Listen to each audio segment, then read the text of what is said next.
There we go. I'll call this meeting to order. It's Tuesday, January 14th, 1:04 p.m. I'd like to acknowledge that this meeting occurs on the traditional territory of the Stahelis.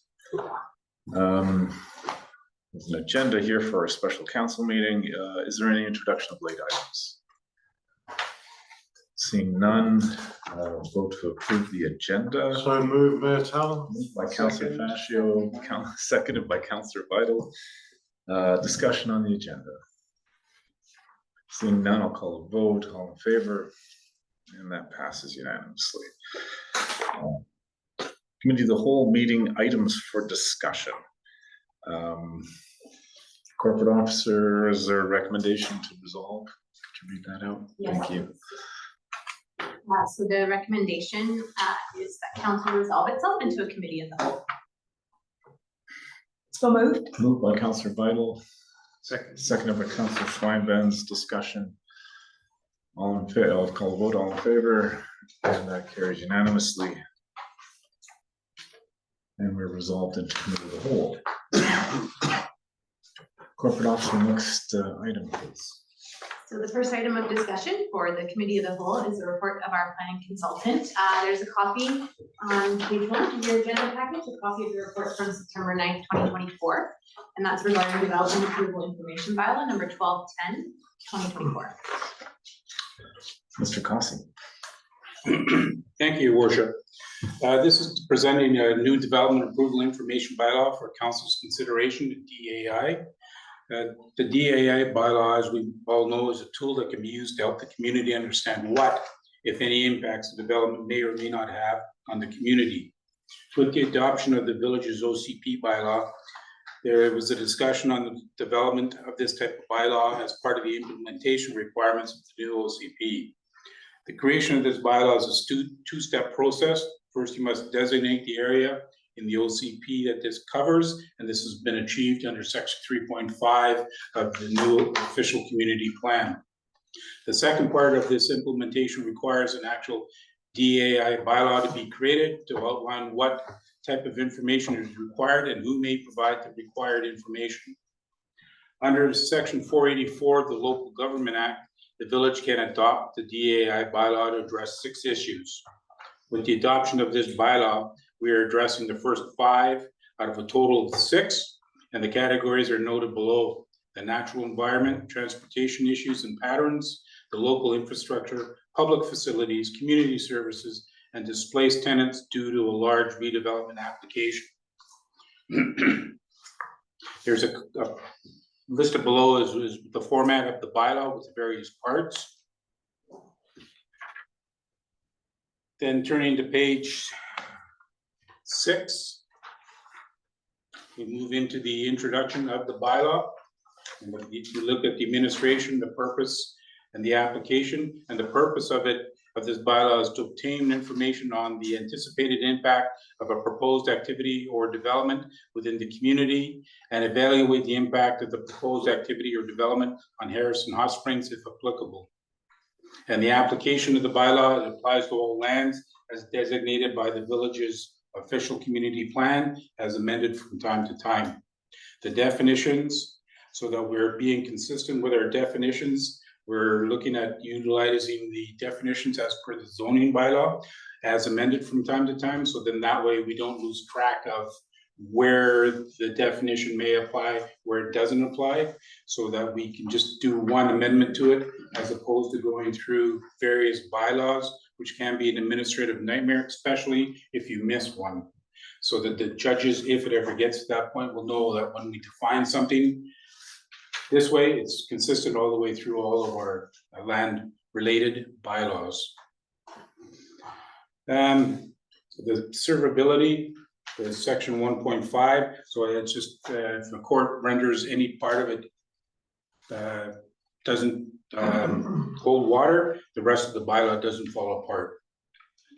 And then the way it's going to operate is the planner, once part of the application comes in, will we'll look at it and say that we need to do information X, Y, and Z, and then go from there. And then once we get all of the report in front of the council, then council will have a better understanding, and these reports will come in at the end of it, so you can understand what, if anything, is happening along the way. And we're looking at the natural environment as outlined on page 11. And these are the issues that they will be looking at. Oh, I should back up to, I'm sorry, on page 10 is the types of professionals that are required to do the reports by each category. You can see there, we've got natural environment and all of the different professional associations and organizations that are entitled to work on the report, but it still has to be signed off by a registered professional biologist. The same with the transportation. It's going to be a traffic engineer with a professional engineering designation, and the same with the infrastructure issues. Public facilities and community services, it can be a member of the Canadian Institute of Planners or certified members as outlined with the RPP, but it still has to be signed off by a registered professional engineer. So then looking on page 11 is the start of what is the requirements under the natural environment, and then it goes down as to what we could be looking at depending on the circumstances. And the list is lengthy, I understand that, because we can't put everything into one category. So we got to look at each of these things individually. Then on page 12, there's the transportation issues and patterns that we look at. Page 13 is the local infrastructure. And then the final one is the public facilities and community services. And just for everybody's reference, we've utilized this approach with the 511 application on Lillooet Road, 511 Lillooet, and it's worked out well. They've been able to give us the engineering reports, and this is standard operating practices for the developers team when they put everything together. And with that, your worship, if there's any questions or comments, I'm not too sure if we can make a recommendation for adoption or. Yeah, sorry, you want me to answer? Please. Yeah, yeah, so I know the agenda had this report from our planning consultant. Can we have comments and feedback at this time, or should we wait for second reading? What would be appropriate at this stage? So the bylaw was given first 3 readings back in September. Okay. So free to discuss, but I think Mr. Cossey and I spoke about it earlier, and we would put this on a regular council meeting agenda for adoption. I'm sorry. No, I that's forgot. okay. No, I would just Yeah. trying to recall the conversation as well. So yeah, open for discussion. No, I think we would prefer to put it on a regular council meeting. Yeah. That's normal from committee of the whole. But this allows the committee of the whole to have a Open discussion. open discussion on the contents of this. Councillor Fasher. Thank you, worship. Just a few things here through you, Mr. Cossey. Under local infrastructure, if required, the report must, wouldn't it, to speed, as we were talking about this morning, development processes moving forward much more rapidly, would it not be better if our staff had a chart with an estimate for the allowances? So the developer comes and says, this is a chart here where how much water would run off a 6-story building or 10-story building, the drainage, any current water, sewer and drainage. Well, we know what capacity we have in those areas. So if we had a chart in place where the developer came in and looked at that chart, which will make it move the process along, I think, much quicker, instead of him having to go out and get all these different agencies to come back with a report with really what's an estimate. There won't be an exact amount, how much drainage water comes from the building, or how much capacity can our wastewater treatment or water plant take. We know that, how many houses or rooms we can accommodate. That's just suggestion on that one. And under public facilities and common services, this is page 13 of the report.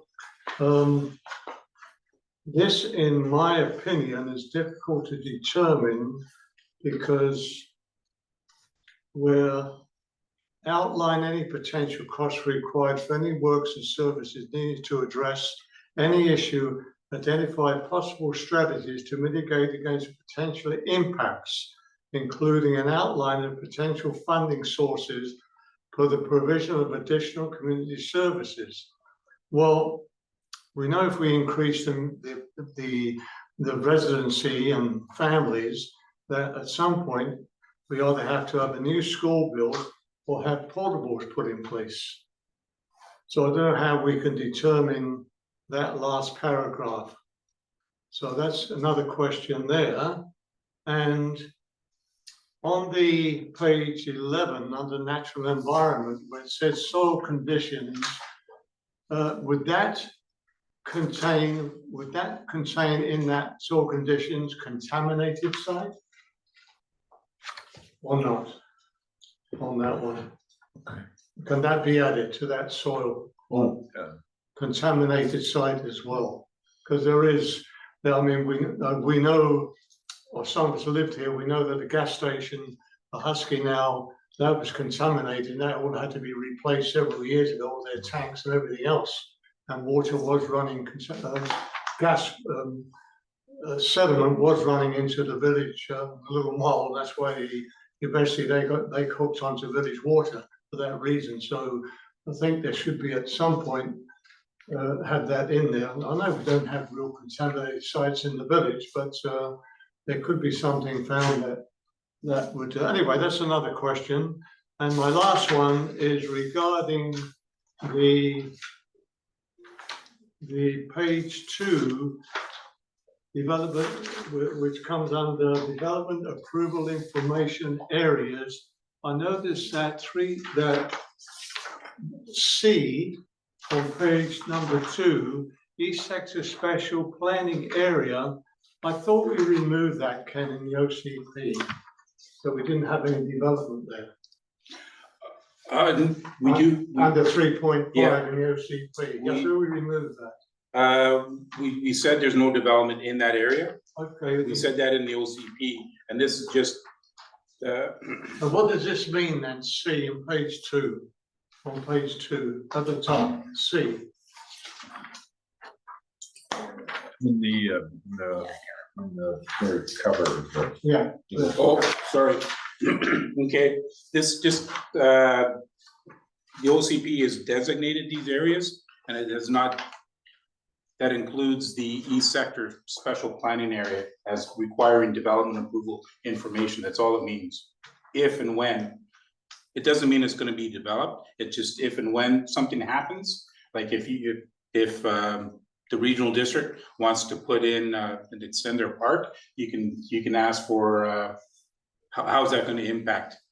How's that gonna impact the natural environment? But it doesn't open the door to a development? No, Ah, that's what I'm, No. that's what I'm no, coming the from. OCP doesn't open it. This is just if it's needed for your own purposes.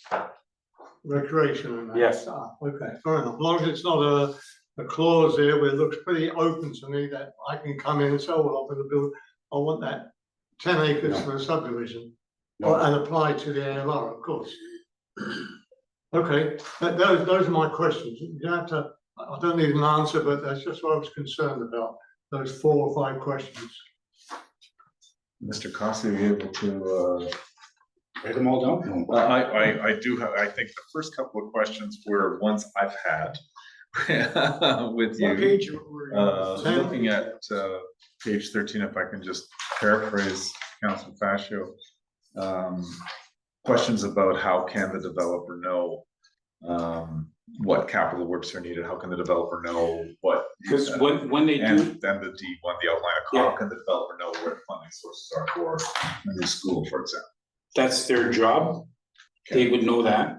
What they do is when they run their models, when they do their natural environment model, when they do their traffic models, when they do this, they run models through and do their analysis from that. And then based upon that, they'll say, this is what we're looking at for your population increase, and we're gonna need some sort of if I can use the example, this addition to the school or addition to the fire department, and it's gonna cost you X number of dollars to build this new school, and it's gonna cost you X number of dollars to service it. It's just, that's what they do. And that's worked out well with all the information that we've received from 511 for this exact same information, because that's what the professionals will do for us. That's fine. Fashion with that Yeah, that's fine. clarified those Yeah, questions. thank you. And I think there was a question on, you also had, if I can paraphrase, on the natural environment reports, page 11, 11. A.8 soil conditions, and the question was, does that include contamination or contaminated soil or sites, and or should it be a separate point on the report? If you want, you can make it soil and contaminated soils, but when we're saying soil conditions, that's taken into account everything, including the contaminated sites. It means that as well. Yeah, oh yeah. Fine. And if I, Mayor, Tom, tainted soil and or contaminated soil or sites that are known to have contaminated soil is managed through the province, if I'm not mistaken. Yes. There's a specific permit that they have to go through to be able to remediate and deem it safe, I guess, of any further contamination as well. Are there land banks here where they take land that is contaminated to air out, so to speak? So in my experience, there was, for example, there was a property that was 3 acres. It was an old asphalt plant, and it was, 3/4 of an acre. And they had to go down 20 feet, and they took all the soil to a site where it will, it gets laid out, and there's a period of time that it's given to release its vapors, and then eventually get turned back into something. I don't know what they would do with it. Excuse me, buddy, and we did the same here in our works yard. Right. We used to have a gas pump there Yeah. many moons ago, so we did the same, dug everything up and left it to whatever they do. Go ahead, Councillor Biden. Through you to Councillor Facio, and also was that not the process on the road, the corner of McCoon's and McPherson, that road access was down Oh, to, that was the old Our old garbage, that was landfill. the garbage dump. yeah, Yes, the staff had all saying that, we've gone through a permit process and Yes. I think it's completed now. Absolutely, yeah. it's, Yeah. okay, all right. As of 23, I think. if I'm not mistaken. Yeah. 23. Okay. Any other questions? Councillor Swinens. Oh, sure. So just to clarify, are we going into the draft right now, past page 15, or are we just, we're not? It's 2 different documents. Yeah, on page 2, we are leaving out item F. Is that true? On page 2, we're only addressing 5 out of the 6 categories you say here. Yes, Are we leaving out F? yes. I'm just wondering, like, we've got a couple of potential applicants, Glencoe being one of them, whereby that people could be displaced. And should this not be part of our considerations? It can be, but usually when you do that sort of stuff, it means that you're gonna be taking on responsibility to make sure that they're housed further. Well, it would be the responsibility of the applicant to make sure that they're looked after. So shouldn't our bylaws reflect that? Yeah, you could do that, yeah, if you wanted to. But usually it's, those types of bylaws that are in place like that, that are currently happening, are usually the mobile home parks. Which we have a few of. Yeah, but they're not really mobile home parks. Well, the Glencoe, if you walked in there, there's a couple of dozen people who may be rendered homeless. In your zoning bylaws, it's not mentioned as a mobile home park, that would be the category. Yeah. So, but having said that, you can do that when you're doing displaced tenants. Remember we were talking this morning about the strata conversion, or the building strata conversion? Yeah. You can take that into consideration when that sort of thing happens during that subdivision process. Okay. That's a requirement that that's been put in the development procedures bylaw. Yeah, I just don't want to leave them left out. I think we should show some compassion, or at least the developer should show some compassion to make sure that we're not rendering 48 people homeless when this happens. This, that section is relatively new. It came in through with the SHMU requirements. Okay. But most, the municipalities that I've seen that have been using it, it's been basically for the mobile home parks. I don't know, there's a question for the CAO, is this something that's worthwhile pursuing? Do we keep that on here? Is that something we can consider in the future? I believe that would be council, excuse me, Chair Tallon. Yeah, go ahead. I would believe that would be council's decision to either remove it or keep it there. I don't believe that I'm in a position to either support or not support it. Yes. So right now, these are reports that the developer provides. Yes.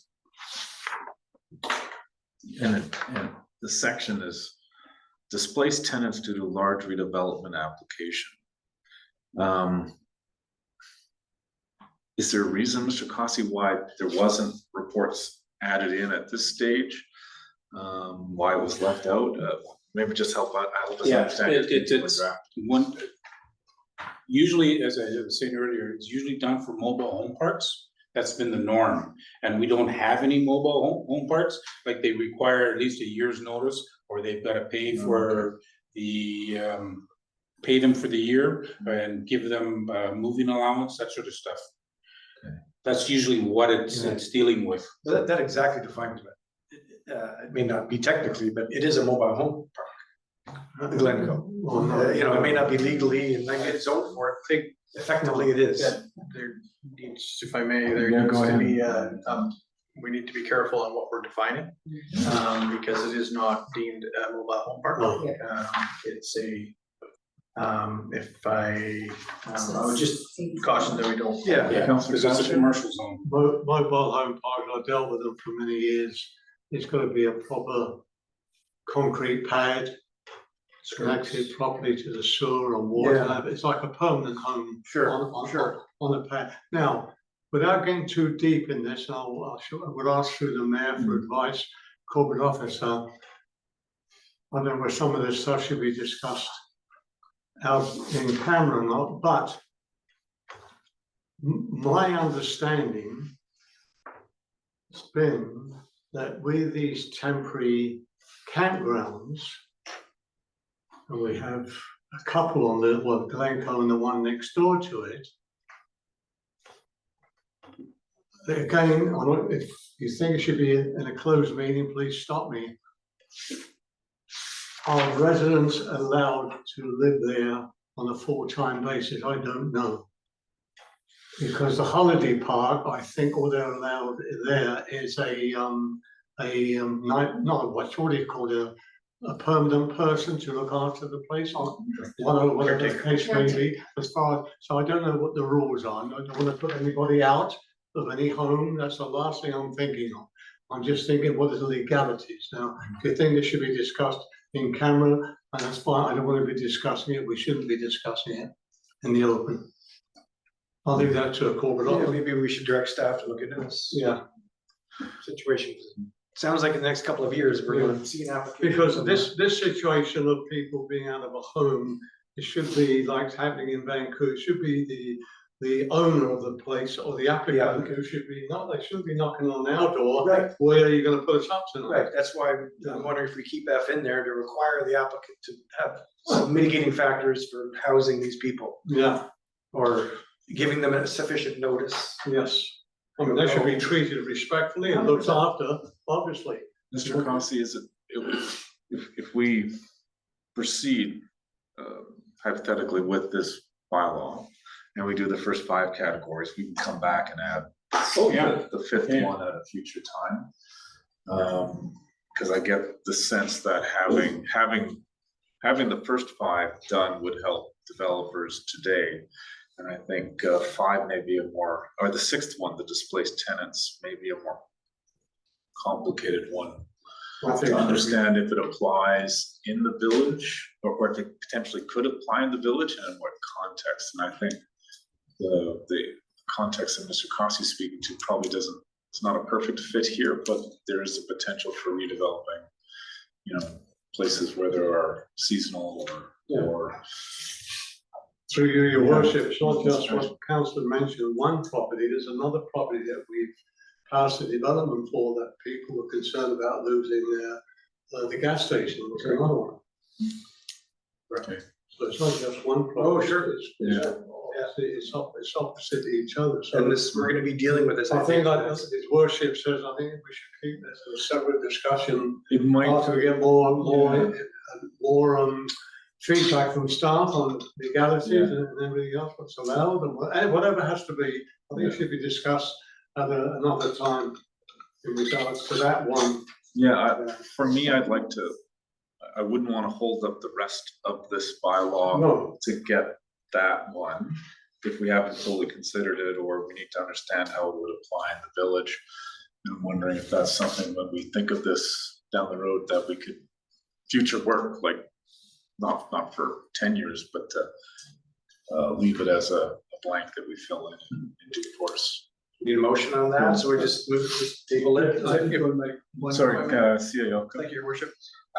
So the way I would suggest, and correct me if I'm wrong, Ken, is that we can move forward, council can move forward with approving this document as it is. I mean, assuming there's no other changes. And in the future, we can, as it can be an amendment to the bylaw in the future, once we've had an opportunity to do more fulsome review on what the potential impacts and where it may come in. So there's no motion required. It's just that we know that council has a desire for staff to look into that. But if council would prefer to provide a motion, we can certainly support that as well. Just sort of looking at this, if this is a new one that's been added to the list, and the examples maybe aren't perfectly line up with the circumstances in the village, then we need to do some deeper thinking on it. Councillor Jackson, I think. yeah, just one thing about it, you have to concern yourself because you could put the village in a position of having a future liability, because the liability goes with all of it. And that to me, this is a slippery slope that I don't want to go down. Okay. I'll leave that up to the developer and his conscience. That's right. We're not in that position like Vancouver or somebody else, so that's just my take on it. Thank you, Councillor Jackson. I read this as reports the developer would do. Just to alert, I think if a whole bunch of people are going to be displaced from their housing, then it'd be nice to know a report about how many and what the implications are. Yeah. Whether or not it's a village responsibility or a developer responsibility, but that information itself may be valuable for the village to know when considering a development proposal. I had a question, Mr. Cossey, on how to read the various reports. In the sense of, if I look on page 11, natural environment, and it says, if required, the report must, and then it lists A to M. If a natural environment report is required, do all A through to and including M have to be done? No, it just becomes a checklist. It's site by site. So if a natural environment report is required, it may be A, D, G, and J. Yes. Are the only ones, but not the total. Not the whole list, yeah.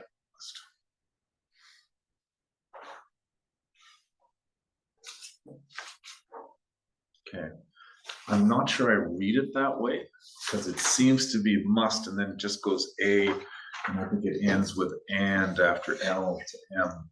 And if I read, the way I would read it is it's inclusive of all. 2.1, please. 2.1, yeah. On page 5.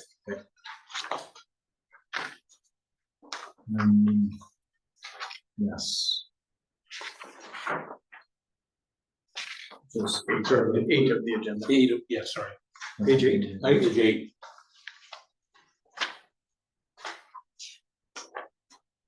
So that's up to your discretion as to what's required. Yes.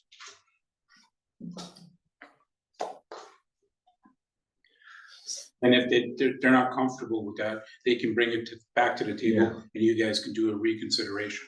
Yes, so the way I read 2.1 and the reports was you may need a natural environment report, but not the public facilities report. Oh, I see, okay. So I was reading it through a different lens, saying you could pick and choose. We may need a natural environment report and the local infrastructure report, but the other two aren't necessary for whatever reason, which is great. I don't have any issues with that flexibility, but my question is if you need, say, the local infrastructure one on page 13, do you need to do A to F in its totality? And you might, or is there an ability to be flexible and say, we need A to D, but not? Yeah, again, it's done on a site by site. Okay. That was the intent of it. Okay. I like the flexibility to ask from the developers what they need. I just don't read the report must A to F. It looks, the way I would plainly read it is that you'd have to do all of them. Unless we build in some flexibility in section 2.1 to sort of say, pick the reports and the subheadings or something at the discretion of the planning officer. Councilor Schlangenbens? Yeah, page 7 of our package, under qualified professional. In previous documents, I've noticed that you've requested 10 years of experience by all these professionals. Is that no longer the case? And I'm fine with that. I just wanted to make sure that there's nothing left out. So page 7 of our package. 10. I'm sorry? Bold. The bold bold 7, 10? page number. Yes, sir, the bold 7. Page 7 of our package. Yeah, under the definitions, qualified professional. Oh, okay. I'm sorry, what was the question? Yeah, so under qualified professional, you don't allude to any years of experience required. You have in our previous documents, I believe. You don't care about time, about experience anymore. And I'm fine with that. I thought it was kind of a big ask. Yeah, that's why I took it out, because there was, I understand there was some concern earlier, so Yeah. that's why I was removed. That's good. And then the next page, on bold page 8, under 2.2, factors assessed by the planner to determine whether any development approval of features required may include any or all the following factors. You've got A, B, and I'm just wondering, so you've got the scale and the type of activity, you've got the anticipated impact. I wonder if, like, do we add C? Does it conform to the OCP and things like form and character, that sort of thing? Isn't that where that should be? No, that those things are already a given. The requirements to conform with the OCP is a requirement through the Local Government Act. Okay, so any profession would know that. Yeah. Okay. Going down below there, section 2.3, that the planner, you must notify an applicant in writing of any required development approval information by providing terms of reference. With part 3 of this time, you don't have a timeline involved in that. You've given yourself and them different timelines, but not in this step. And I'm wondering if we should. Sure. So that is fair to the applicant, so we don't get into a Kelowna situation where it takes a year to get answers from their planners. Do we give ourselves 45 days to get some answers to them? You see what I mean? Like, we've got timeframes for them and us on all other steps, but not this one. Sure, you can put that in there if you wish. That's council's choice. CEO, I don't know, is that too much to ask of our staff? Well, what I was gonna say, pardon me, Go ahead. Tom, thank you. I think we need to be cautious because generally speaking, how quickly a developer wants to move forward with their development is on them. It's not on the village. They make an application if they want to try and meet all the requirements we have in our different bylaws and procedures and everything like that. They need to provide a full package with meeting all the requirements. If we find deficiencies in their application, we will respond to them. And if we're expecting a response in I don't know, 45 days or whatever you're suggesting, that there could be other factors that. No, I think it's the other way around. We haven't put a time frame on ourselves. our to give response. them answers. Well, again, I think we need to be careful because if we're setting a standard for time, depending on our workload, if we have many applications in front of them, we could have a challenge there as well. We're trying to, like over the last couple of years, we've had a bit of a backlog, but we're now catching up. So, and thankfully in the village, we don't see a high rate of volume of applications. So we're able to pluck through them better now. But I just think that if we set a standard and we don't meet it, then we could be potentially in a liable position if we're not, if for some reason we have, some applications in front. You hear horror stories of some municipalities. I think Abbotsford's very bad. Developers are waiting a year for simple answers on a retaining wall, as an example. There should be a standard, I think.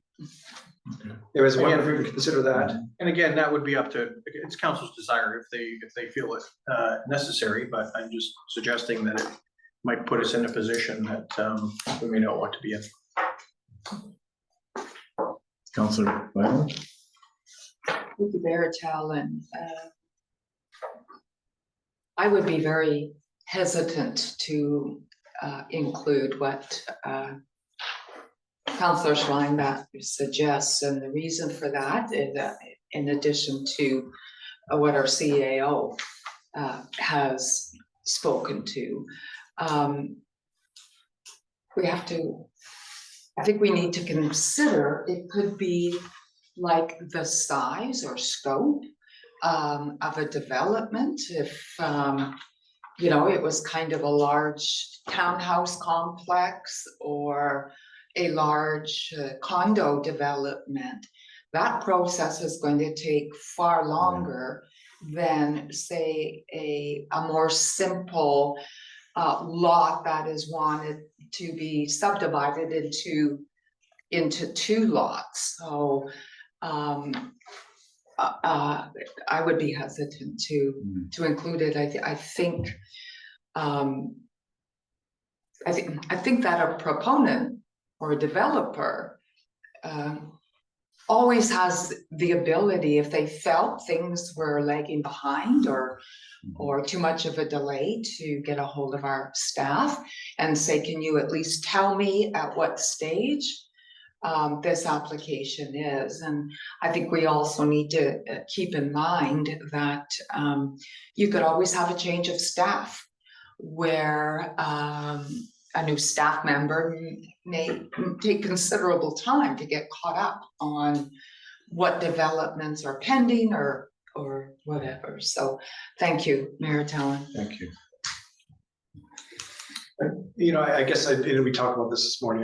That's a fair comment. I just want to make sure that we're not developer friendly, but that the process is seamless and relatively quick. That there's some expediency to their questions. As a small businessman, I know how hard it is to get money and plans and consultants. It's difficult, and I want to make sure that we don't get a reputation as a difficult municipality to work with. Again, the volume is pretty low.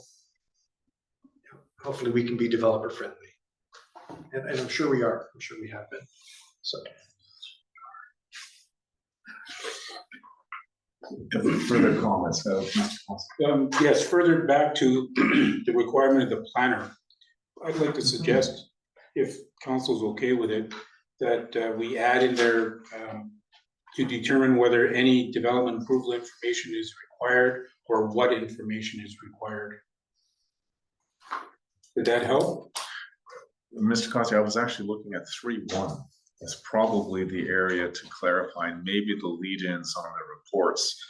If 3.1 made it, it's possible to read the word reports, uppercase R, and 3.1 on page 9 as there is a natural environment report. That's the one report. There's another report as a complete package.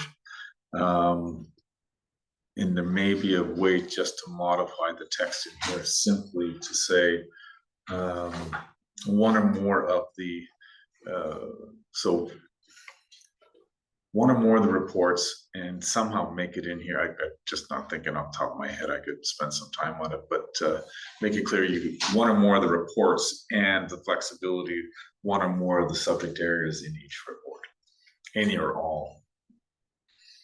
And at the discretion of the planning, something that I like the flexibility, and if that was meant, I just don't want someone 5 years from now looking at this, maybe a new planner, whoever, going, no, the report's gotta be all 10 items when we really only need 6. So I just want that flexibility is intended. Just change the wording then. Yeah, I just can't, just in the room here, it just.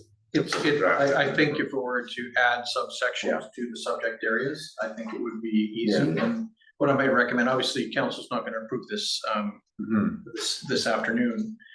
This could make part of a suggested amendment, when we bring it back to council. I think Amanda has a. Thank you. Just a comment that it has been given 3 readings, so if there is going to be any amendment to the bylaw, council would need to rescind 3rd reading. So if, like, the committee of the whole can recommend that council rescind 3rd reading, and none of the recommendations that are made at the table here today will be ratified until the next regular council meeting when the minutes are adopted. So just something to keep in mind, that any subsequent changes, you would have to recommend that 3rd reading be rescinded first.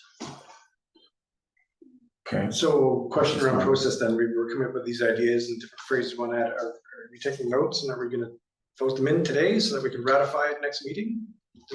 Yeah, that's what I was saying. I'd like to get this done. I mean, today, council could rescind 3rd reading. And then that rescinding of the 3rd reading won't actually take effect until the next regular council meeting, when the minutes from this meeting are adopted. Hence, once that has been complete, we could technically have a report on that agenda, because the minutes will be adopted in advance of the report coming to council. And the recommendations that council's, the recommend changes that council are considering can be implemented at that time. Okay. And then it would be a 3rd reading as amended. That sounds good. So, yeah, so are we clarifying our recommendations and are we coming up with new phrases and new wording that we'd like to put in there? I think I would just like the time for staff to sort of look at it and make sure, if we understand the intent was to be flexible, any one or more of the reports required, and any one or more of the subsequent areas of each report could be required at the discretion of the planner.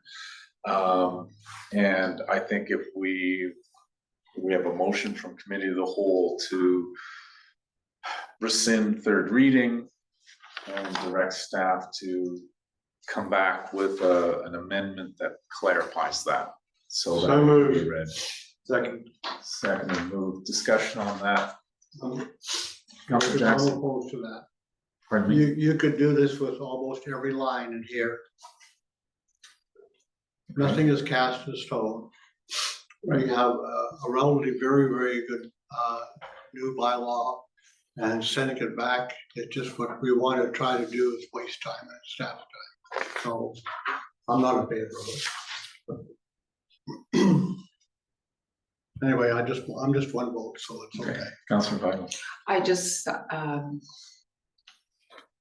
don't want to see this bylaw delayed and delayed and delayed. We have waited quite a lengthy time in order to get it here at the table for consideration. Thank you. Councilor Fasher. Also, a quick thought, I'm removing my motion to pass this. So, sorry, we might to refer to the rescind 3rd reading. Okay.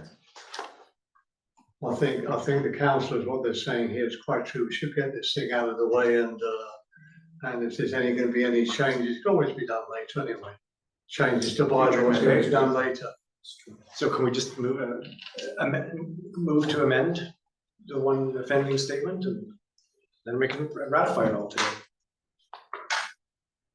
Do we do that? So, correct me if I'm wrong, Amanda, they could rescind third and amend, and then Yes. approve third as amended.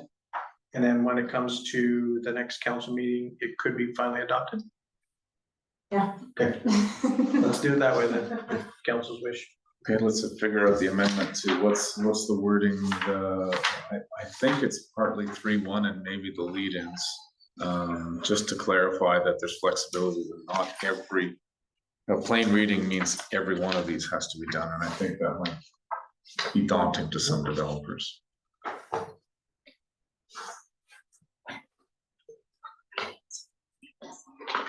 Can we say, in 3-1, related to one or more of the subject areas, and right there, add the words in each report, in each required report?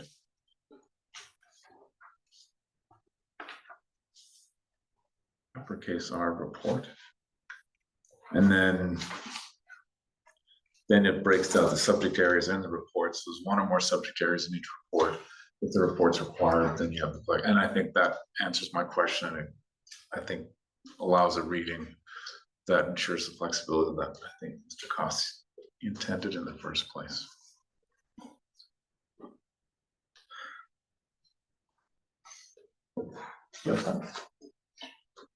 Look, the flexibility is very important. Flexibility, Yeah, important. that was the key. I understand it, but yeah, but down the road. Yeah, okay. That's what I'm worried about, someone else with fresh eyes Yeah, looking at this. And that's why I was just looking at the 3.2, may create terms of reference for any required report by reference to subject matters identified in Schedule A of the matter as and when required, which is attached to and forms a part of this bylaw. Sounds good. So after the Schedule A of this bylaw, as and when required, then comma again, which is attached to and forms a part of this bylaw.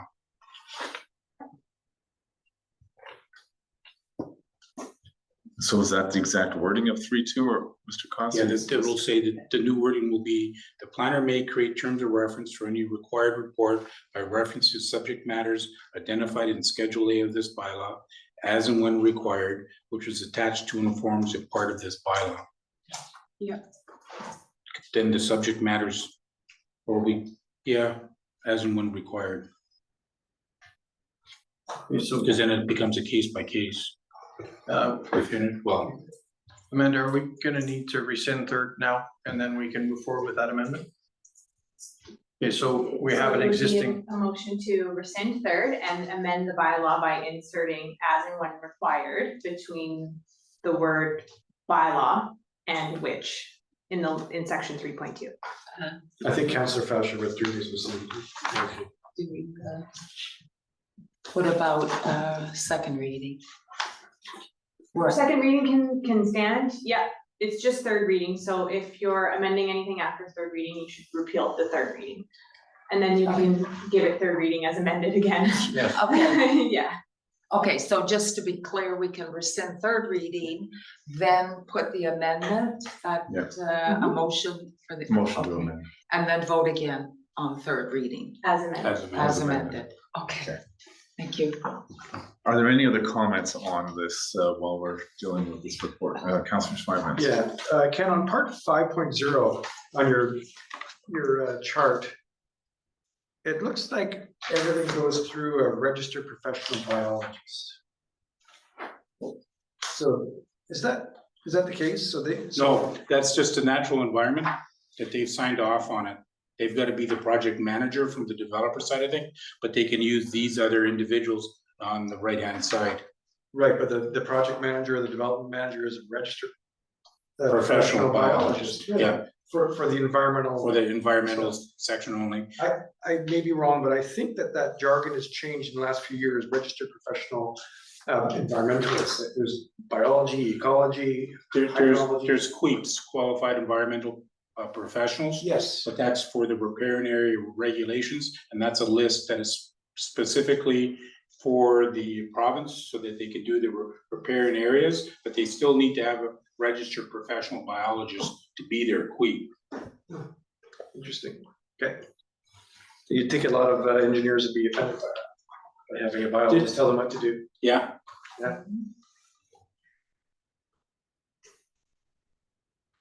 Okay, I'm good with everything else. So with that, motion to rescind third reading. Two motions, one to rescind and then a second motion to amend. Okay. But I believe Council Fasher withdrew his rescinding motion. Well, we drew that, you just, Yeah. yes. But I seconded it, so am I even allowed to vote on this? There's no second. Don't worry about it. Can I have is there, can I make a motion to rescind third reading? Sure, I'll And- second. Okay. And any further discussion on that? I'll call the vote, all in favor. We're doing this in order for this administrative. So we can't change, amend. right? Yeah. Okay, So, all in favor, so that motion fails. Okay. So we are stuck with a document that potentially is unclear. I wasn't sure how the vote went. What did the vote go to rescind third reading? That was the motion to rescind. All right, In order so to we are make us- back. So we are back at second reading now, and an amendment can now be No. made. No, the vote failed, so. The vote failed. Back So to it's either not- adopting this or not. Okay, thank you. Well, okay. Just think a developer reading this is gonna be daunted by having to do all 10 things, and we may have tied the hands of our planner. Which is unfortunate. may I ask then, Ken, in the spirit of this, regardless of what it says, in the spirit of this, are you able to direct the applicant to say, hey, I really need a hydrology study? Don't need all the other 10, 9. Yeah. But I need this. that was So my that's the intent. spirit anyway. of it. Yeah. I'm more concerned with the spirit of this stuff. Obviously, if it were perfectly worded, it'd be better, but that's the intent. Yep. Okay. Yep. Would you say that this adds red tape to the process that we already have? Or takes away from red tape, or does it add certainty? How does it impact? It adds certainty Generally. for the village, so they can understand better. And so all of this information that is collected has to be done prior to a public hearing. So that this information that is collected through this process has to go to the public hearing so that the community can see it. So they know that if there's gonna be concerns such as sewer and water, it's gonna cost X number of dollars, and the developer's gonna have to, through the works and services, pay for all of that. Okay, and would you say that this document is the standard across BC, the gold standard, is this normal? This is normal operating practices. This concept for the development approval information has been around since 1999. And a lot of municipalities are doing this. There's a lot of municipalities that aren't doing it with the understanding that it doesn't matter, Mr. Developer or Mrs. Developer, if you don't like it, you're not getting your rezoning, which is kind of brave on their part, but not proper. But yeah, this is standard operating practice to use this type of bylaw to get this information. Because it helps the community understand what, if anything's gonna happen. So we'll see similar wording in Port Moody or Abbotsford. If they're doing this, yes, I don't know which ones are and which ones aren't.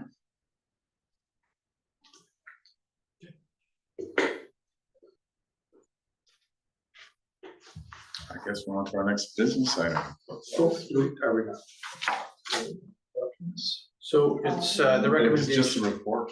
Yeah, the report is just for discussion and it's currently sitting at third. And when it comes back to council, the next council meeting, it will be a recommendation for final adoption. And corporate ops, CAO, if there's any amendments at the next council meeting when this comes up, does that mean we have to go back and redo third? You would have to rescind. To Rescind second. third. Yeah, rescind third. You go back to second and then amend. I'm just, yeah, okay, next item. Moving on to item B, which is the verbal report of planning consultant regarding draft development procedures bylaw number 1214.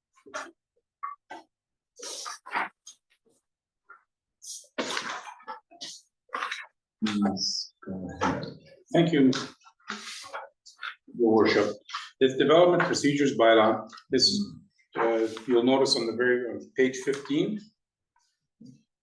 There's a little bit of a explanation. Red means that we need to discuss the issue somewhere along the line, and depending on the question, it could be an internal discussion between staff. Yellow means out, and blue means it's to be added. Now, as we mentioned earlier, the development procedures bylaw is required when you have both a OCP and a zoning bylaw in place, because you need to know how we're going to issue permits and how to process rezoning applications. One of the first things that we need to look at is you can delegate your development variance powers to staff. And basically that's like a 10% concept. So that if, for example, let's just say that the setbacks in a zone are 10 meters, just for simple math, 10% of that would be 1. So if the application is for 1 meter, instead of coming to this table, you can delegate that authority to whomever you wish. Usually it's to your chief exec or chief administrative officer. That's one of the things that we need to start thinking about as we get through this process. Do you want to do that, or do you not want to do that? What are the pros and cons of?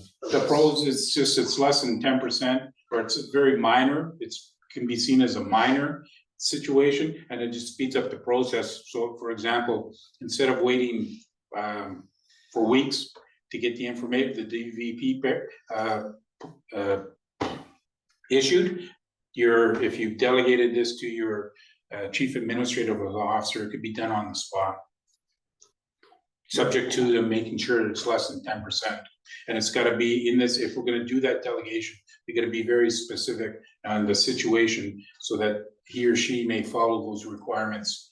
Then they can check off all the boxes and say, yes, all 4 or 5 or 6 or whatever issues have all been addressed. Can you speak to that? The 10% concept has been implemented in communities that have a high volume of applications, and the intent was to take the minor variances out of the responsibility of council to try and speed up the process, and that way council could focus on the larger, more impactful applications. Again, our volume is not really high at this time, and council can decide whether it wants to include the minor variances in their responsibility.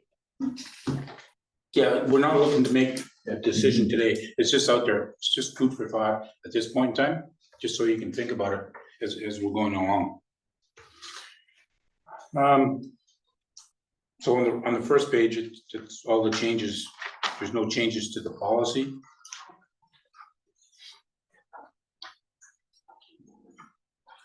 We've added in the definitions of the advisory planning commission.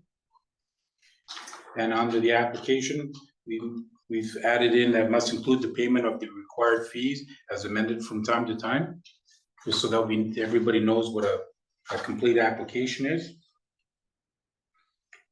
To ensure that we're speaking the same language as the zoning bylaw, change the parcel of land to lot. We don't need the definitions as they're already in the zoning bylaw. What page are you on? Bottom of 18.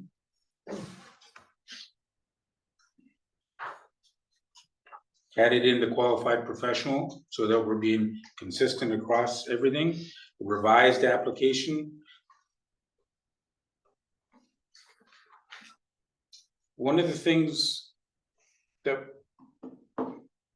we need to look at is, to mention it earlier today, as to whether or not we on a revised application, because it usually means that it's been turned down by council. Did you want to have it so that if it's not substantially revised, that they have to wait a year, then they can reapply with exactly the same that was turned down earlier. But usually, as mentioned in it, is it takes a year, or it's usually a year, and it has to be substantially different from what was rejected, and that's up to council to decide.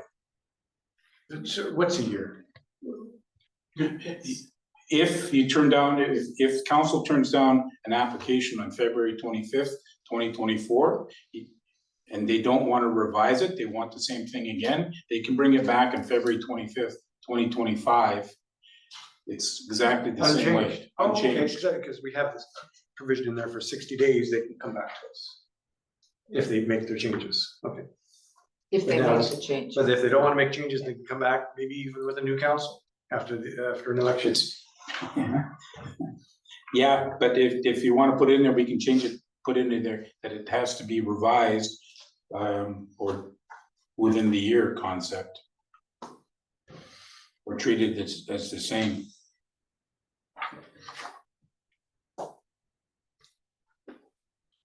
The courts generally look at it as a year. But just for clarity purposes, we might want to put it into our bylaw that Is the reason that the courts look at that 1-year period so that conceivably zoning bylaws or OCPs could, something's changed. something has changed within that community, that then that developer proponent would have a better shot at it having been approved by that council? Is that? Well, it's Is that not the not a thinking? question of a better shot, it's just they can hold on to it for a year, then reapply with it, because they don't want to spend any more money on doing any more changes. Would be the premise, and they're just gonna wait out a year. Okay. This is point, what point are we on right now? Revised. Revised application, page 19.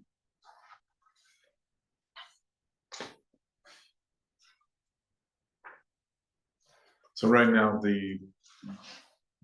this is silent as to if you want to come back with the exact same proposal, how long you have to wait. Yes. So the 1 year, if there was a year timeframe to come back with an identical proposal, it would stop, I guess, nuisance, if you, for lack of a better word, proposals coming in, just hoping to catch someone on the right day. Something to consider.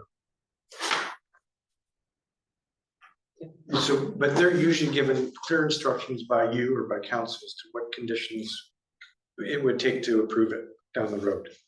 Like they're rejected under We give them the reasons as to why, reasons. Your fire truck can't get behind that. That's a reason. whatever it is, their There land may use be. planning issue. You give them their land use planning issue, and then they deal with it. We don't tell them how they can go about and make a new application. We just say council's refused it because of X, Y, and Z. You specify, hopefully, to help them. Yeah, it is, We'll make because we have to do yes. that. We can't tell them it's just been rejected. We have to tell them what are the land use reasons why it's been rejected. And that's all we do. We don't tell them how you can modify it or what you should do to make it more palatable the next time around. We can't do that. Nor should we get into that business. No, because that would be We've a taken control. precondition, or you'd be speaking on behalf of council, pre-approval effectively, understand.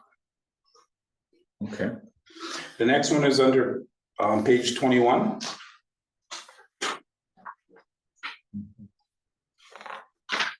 Again, leading back to the revised applications, we can take it out and say no revised applications are permitted, period. So is this, we still have to think about, is this still okay? The previous council said it was okay to look at revised applications. It may not be the same this time around. I'm in favor of revised. We have to give everyone a second shot. If there's a problem with their application and we tell them why, let them come back in 60 days and reapply. So I'm okay with that. instead of the time frame being a year, you'd like 60 days. I don't see why there should be any delay. I think what, yeah, Well, it seems like we're just putting them in the penalty box. I think They what- tried really hard to do something and they failed on something, and okay, so they get our feedback, and why put them in the penalty box for a year? I'm not sure why we would do that. CAO, yeah, I think they're missing what Ken is trying to say is that there's two different approaches. One, their application is denied and they don't want to make a revision.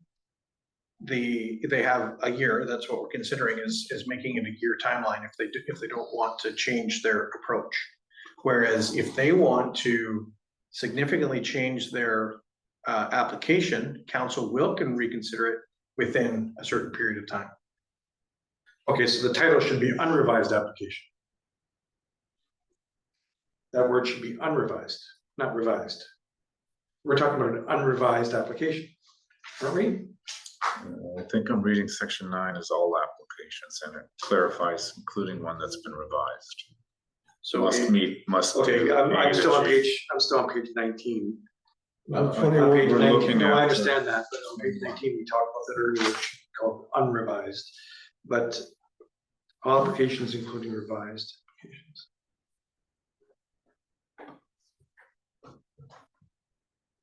I see what Councillor Schwanvens is suggesting is that there should be a new heading. If there was a refusal to the current application, that there's 1 year waiting period. Because this right now is speaking to the revised application. There's nothing about resubmitting the identical application in 1 year. It's silent. So That's what we're it's looking at.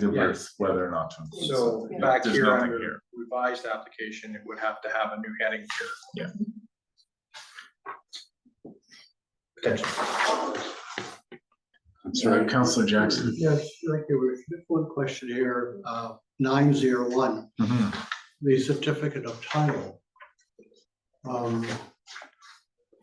How would the developer get the certificate of title? Normally, they're kept at land registry because we're under the Torrens system, not the land registry system in BC. And usually if there's loans, that title now really belongs to the lead lender. Do we just get a copy of the title? Yes. Yes, Just a We do. copy? Yeah. Okay, with all the documentation on it that tells us. yep, that's standard practice.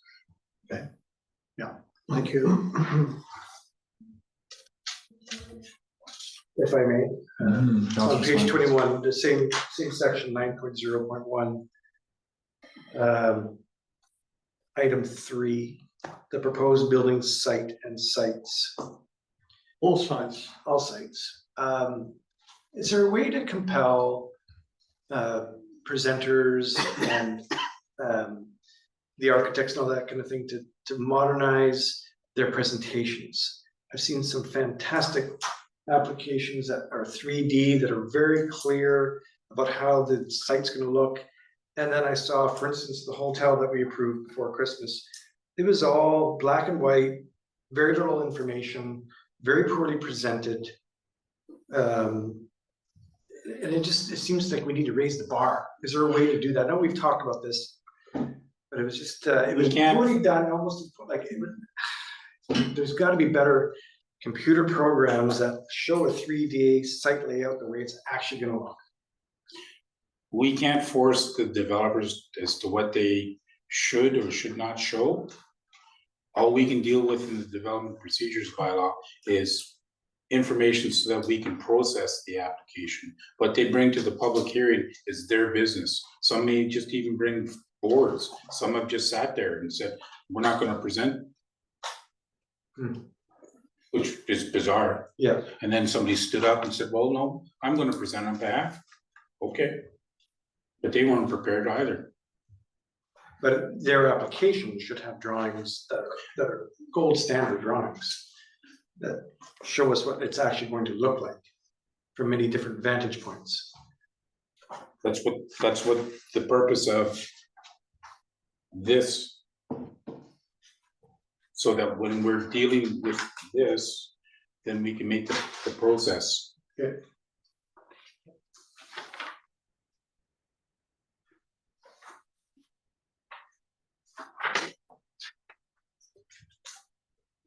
And then on 12.1 on page 23, 11.1, page 23.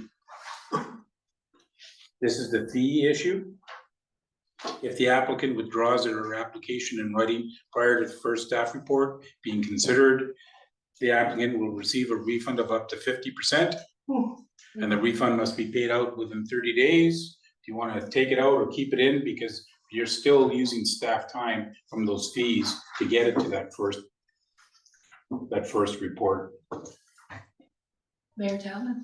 Yes, Councillor Bowden. Thank you. May Yeah, go ahead, please. I would agree with you, Ken, and I go back to the difference between a smaller development application and a larger one, that obviously a larger one will take up far more of staff time. If we could put something in that indicates that after that, once an application is received with the fee, then that is non-refundable, irregardless of whether it is approved by council or not. I don't want to see developers taking up advantage of our staff's time. So I would recommend we just take it right out. Sure. And the other thing too, we may want to start considering is, are we into the budgeting or we're done the budgeting? No, we're in budget process right now. We may want to look at your development fees at this particular point in time. Okay. Yes, because I think, what have they been around for? Not that, What are the fees? 750, 1,500. Depends on this, on what you're applying for. And you're usually looking at on average, I haven't done an audit in a number of years, but it's usually, no, that's too far back. I was gonna give you some figures that I looked at years ago. That's not relevant for today, but the fees you have are relatively low Okay. to cover off on the wages. Because you could try to go for 100% of your costs, but then we gotta sit down and figure everything all out. I don't know what was the year? 2011, Thank you. is that right? Miscellaneous fee bylaw? There's been amendments since, I would have to check, but yeah, the fee bylaw itself is old. I lean to, if the applicant developer completes an application is complete with the fee that's payable and due. And after that, Yep. That's part of the application process to make it complete. Yep. And that's just, that just gets you to go. And if you change your mind, then you've changed your mind. I The agree. consequences. Mr. Cross, you can Okay, continue. yes, number 20, again on page 23, 12.1. Section A. This is part of the public notification meeting, which is not the public hearing. And there was we need to start considering changing this to direct mail out by the developer to be consistent with our village's public notice bylaw. Yep, absolutely. Yep.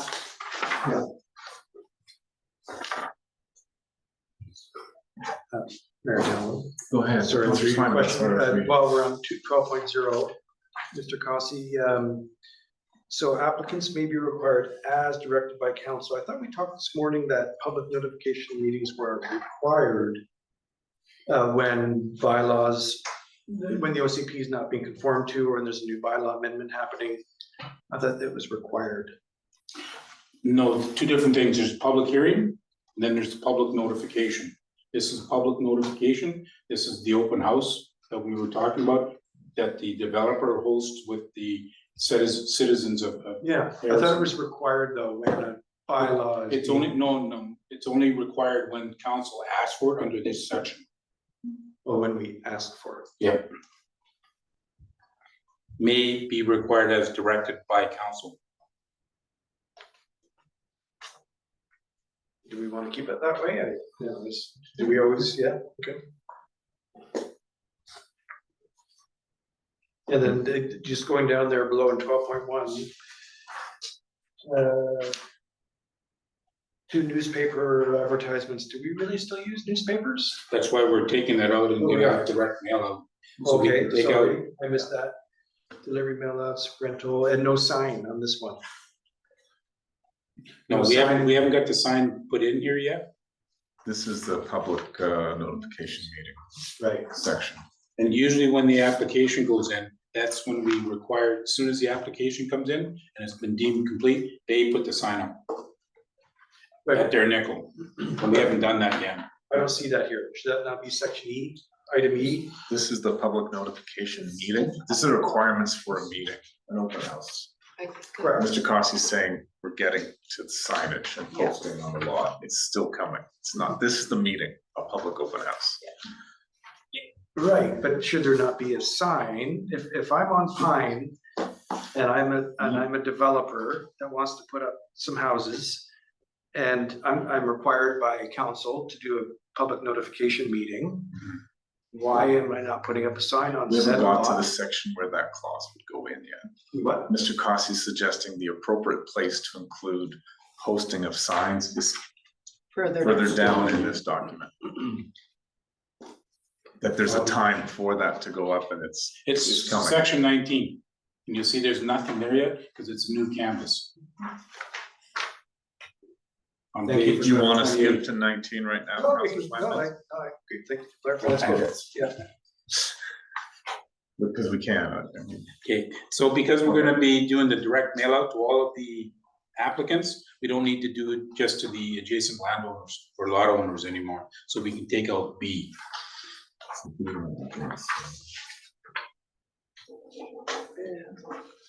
Just out of curiosity, is it automatically assumed that it would be posted on the village website? Posting informations. Or, For, No. for, Oh, no, sir, we're yeah, talking about public information. yeah. Is that something that would be appropriate to include that? Because That would imply that it's your meeting. you're right, thank you. Yeah. Yes, thank you. The difference between that and public hearing. Yes, thank you. sorry, Go ahead. Mr. Councilor Mayor, did you say we're taking out item B? Yes, Delivery or mailing of notices to the adjacent lot owners? because A is gonna go to everybody.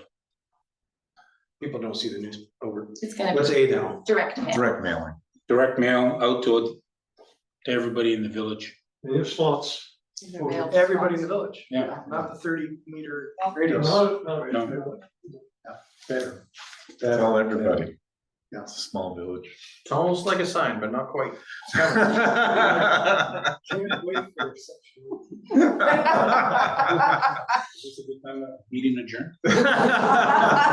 No, we'll keep going, keep going. Section, section Guide us 19. through the rest of 12, and here we go. Page 24. We're gonna have to change that because we're taking out the newspaper. But we'll change it to 10 working days, I would suggest, because 5 was a little too difficult after the last notice has been provided, period. Or mailed out after the last notice has been mailed out. So your suggestion is don't be specific to the newspaper. Not anymore, 'cause we're Whatever, taking it out, whatever yeah. information's provided, have a time for that. Mayor Talon, I Yeah, just go want to say that I'm in favor of changing it to 10 days. I think not everybody goes to look for their mail every day. Some people go every Friday, some people go every Monday, so they need a good 10 days. Some people lose their mail keys, and they gotta go find it. Holding up the development. See, now you're Yes, holding up the 10 days is development. good. Right, yeah. You Well, I know. You don't want that, do you? But I want it balanced between developers and residents. There should be a balance. Okay, on page 25, one of the new steps is 14.3. The applicant may present their application to council during the first meeting. That council will be reviewing the respective staff report on this matter. The last council wanted it at the end.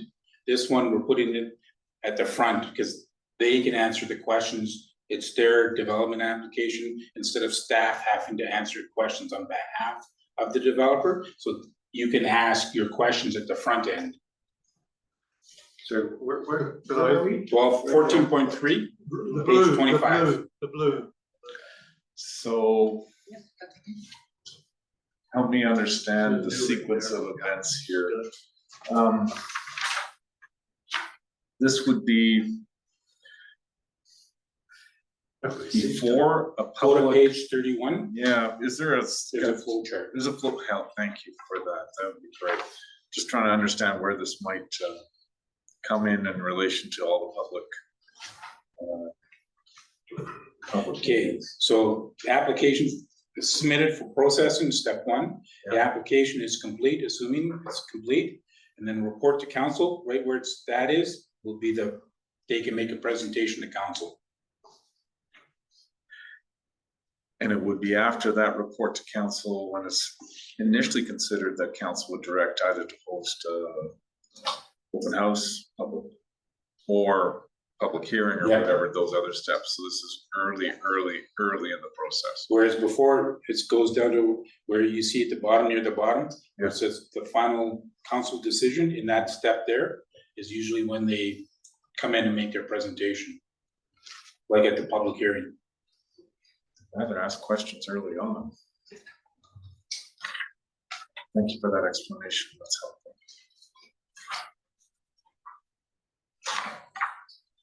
So, Please continue. okay, Mr. Oh, go ahead. Sorry, 15.0, Mr. Cossey, you've got, if nobody shows up within 10 minutes, then the public hearing is closed. That's a quick 10 minutes. that's normal. Is that normal? Yeah. I mean, given weather and given our old population, it's a quick 10 minutes, okay? And then a 15.1. In all the years that I've been doing this, it's only happened once. Okay, And that wasn't because the public didn't show up, that was because the elected officials didn't show up. oh boy. And then on 15.1, sorry, Mr. Merritt, Go ahead. you've got newspaper advertisement, maybe I missed a discussion on that, or 15.1 alludes to newspaper advertisements. I Yes, think we're taking all that out, yeah. Or should we scratching out 15.1? No, just anywhere in the newspaper. It'll still, once we put out the public notice to everybody's mailbox, they can start sending back however they feel about it.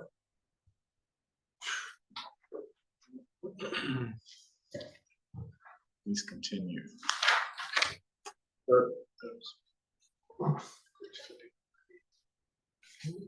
Does that take us through section 15, Mr. Yes. Cossey? And the next one is section 16 on page 26.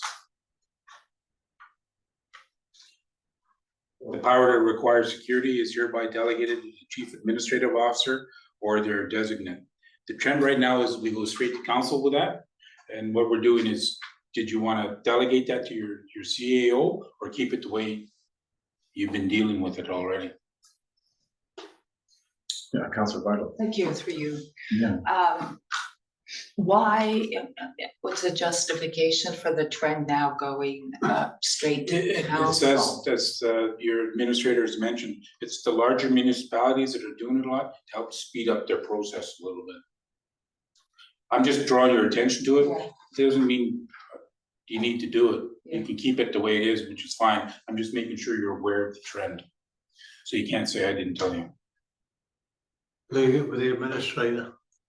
Yeah, that's a trend that's happening in a lot of the larger ones. Yeah, I agree. We're trying to move things along here. We don't want to start going backwards. Well, you'd have to wait until a council meeting and. Exactly. And Yeah, whatever, yeah. so, yeah. So the security is not the same as the application fee. No, There's some difference. This is the security, That's a big one. cash or the credit, no.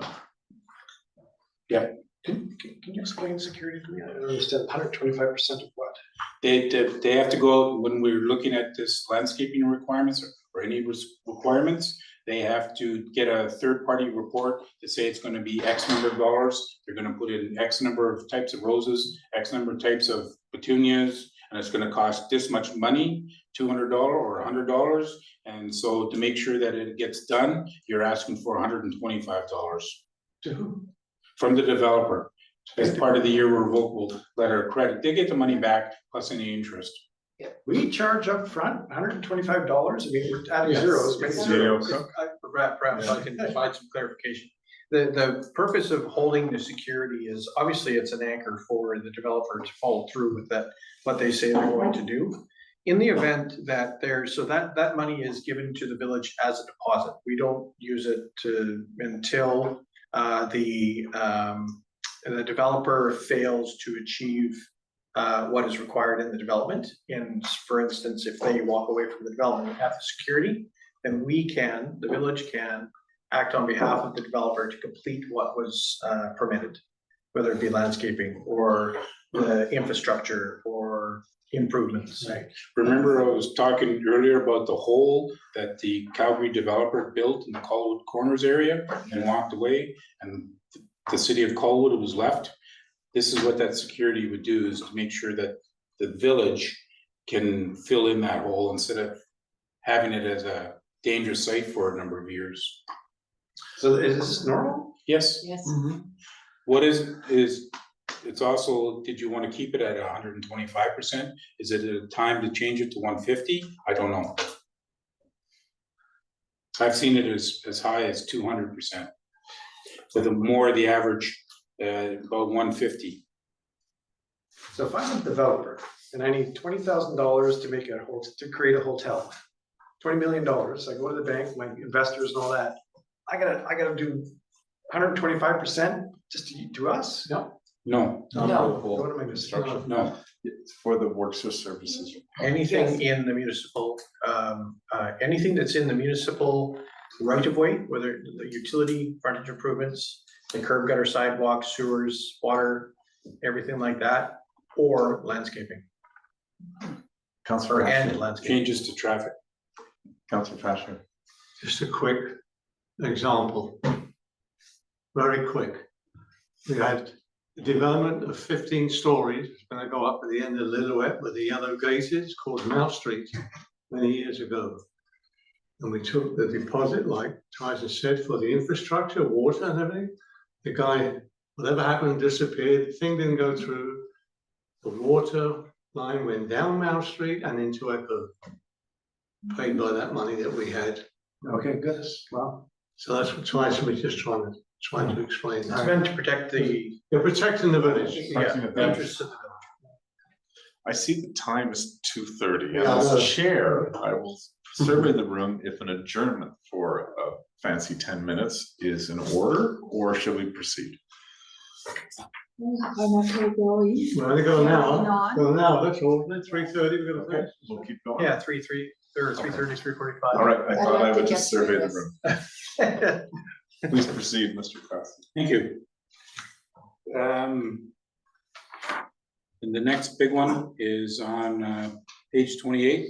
Wait, excuse me, Mr. Costi, may we go back to 16.1? Sure. Is your recommendation to increase that amount? Yes, Okay, To 150. I'll just put it out to 150 then. I agree with you, okay?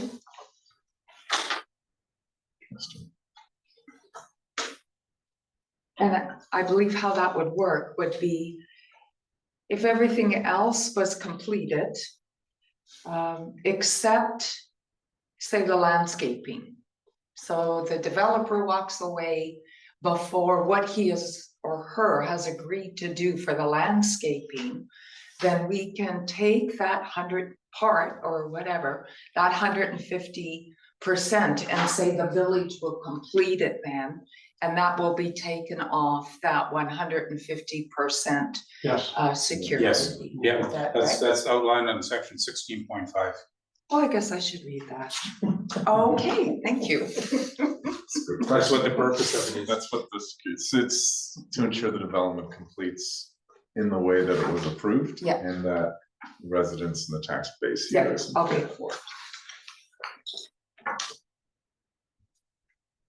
Okay, Cost, you keep going. section 19, page 28. It's a blank chart. So this is where we will put the sign components and what we do with the, or what we do. What a lot of the signs will do, they're depending on how big they are, how big you want to make it. And you can even get down to the font size if you require it. But you've got that font size requirement already in your sign bylaw. Mhm. So we can follow that requirement, but how big do you want the board? You can make it 3x6, 10x12. And in here, I would also make a recommendation that it be at the cost of the developer. Oh, yes. Yeah, so I will play around with this, get some stuff together for you, and put it back in front of you. That's basically what we'll be looking at. And if they don't take down the sign at the end of the process, then they will lose their refund. I also, Because you have to go out and take it down for them, because it's gonna cost your staff time. I also think that it should be a standardized format. Yes. And signage, right? And Just contact person, And contact phone number and Yeah, all of just that to- stuff, yeah. prevent somebody from making their own sign and sticking it up and Yeah. saying, this is, I've done what I'm supposed. What we will do is attach a format to it as part of the appendix to this, to the bylaw, and then make reference to it from that aspect of it. But I just wanted at this point in time, just make sure that whatever the council required, that we're all on the same page so that we can move it forward, because we can play around with this for a long time. Thank you. And we'll put the Harrison Hot Springs logo on it. They'll be required to do all of that sort of thing, and like featherweight. You want metal, I think more featherweight, but anyhow. Councillor Fascio. So His Worship, I'll volunteer to walk around with a sandwich pulled over my head. How much is that gonna cost? Town crier. Yeah. Councillor Swinburne, anything else to add on signs? Well, Mr. Mayor, thank you for asking. I'd like to thank council and staff for supporting this motion. I just, I think we could potentially get in some trouble. I think the people who are most affected by some of these developments are the people who walk their dogs by every morning. And they're not always on checking bulletin boards and websites and mail outs, and they're the most affected. So this is why it was important to me. I think most other municipalities do this, and I think it's wise that we're doing it as well. I thank you for bringing it to my attention. Yeah, it's done. Yeah. Section 21, I feel on page 29 can be removed. Because if you're making I don't know why you need to have a bylaw to say you can make policies. That's standard operating practice. You can keep it in if you wish. But the development variance permit, I would take that out. What is this spoken to then? Yeah. Legislation. It's in the Yeah. legislation? Yeah. Okay. I can't. What we did originally, when we amended, was we had a major and minor. And then there was some concerns, so we amended it, took out the major and minor descriptions, and the rest of it is LGA stuff anyhow. Local Government Act. Then we'll put in the repeal category.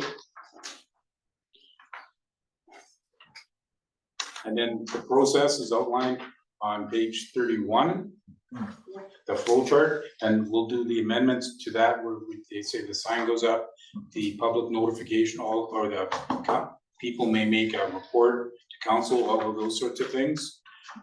The appendix or Schedule B, that's to deal with the building conversion strata application. This is the only time that you subdivide to your subdivisions, and that is a requirement. The flow chart that we have right now is outlined in the Strata Act and the regulations.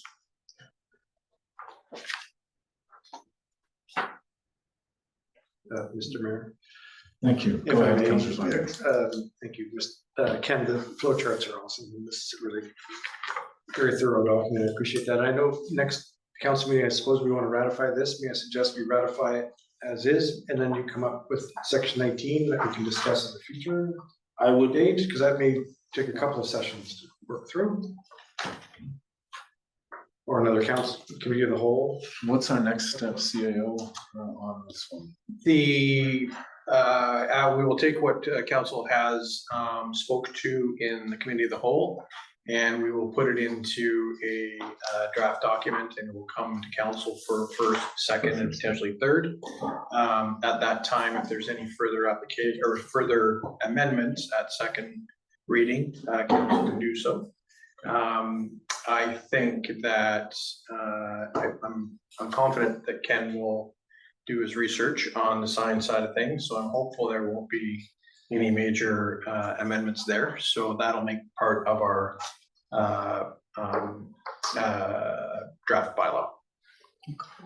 All right. Thank you. So, Councilor Fashion.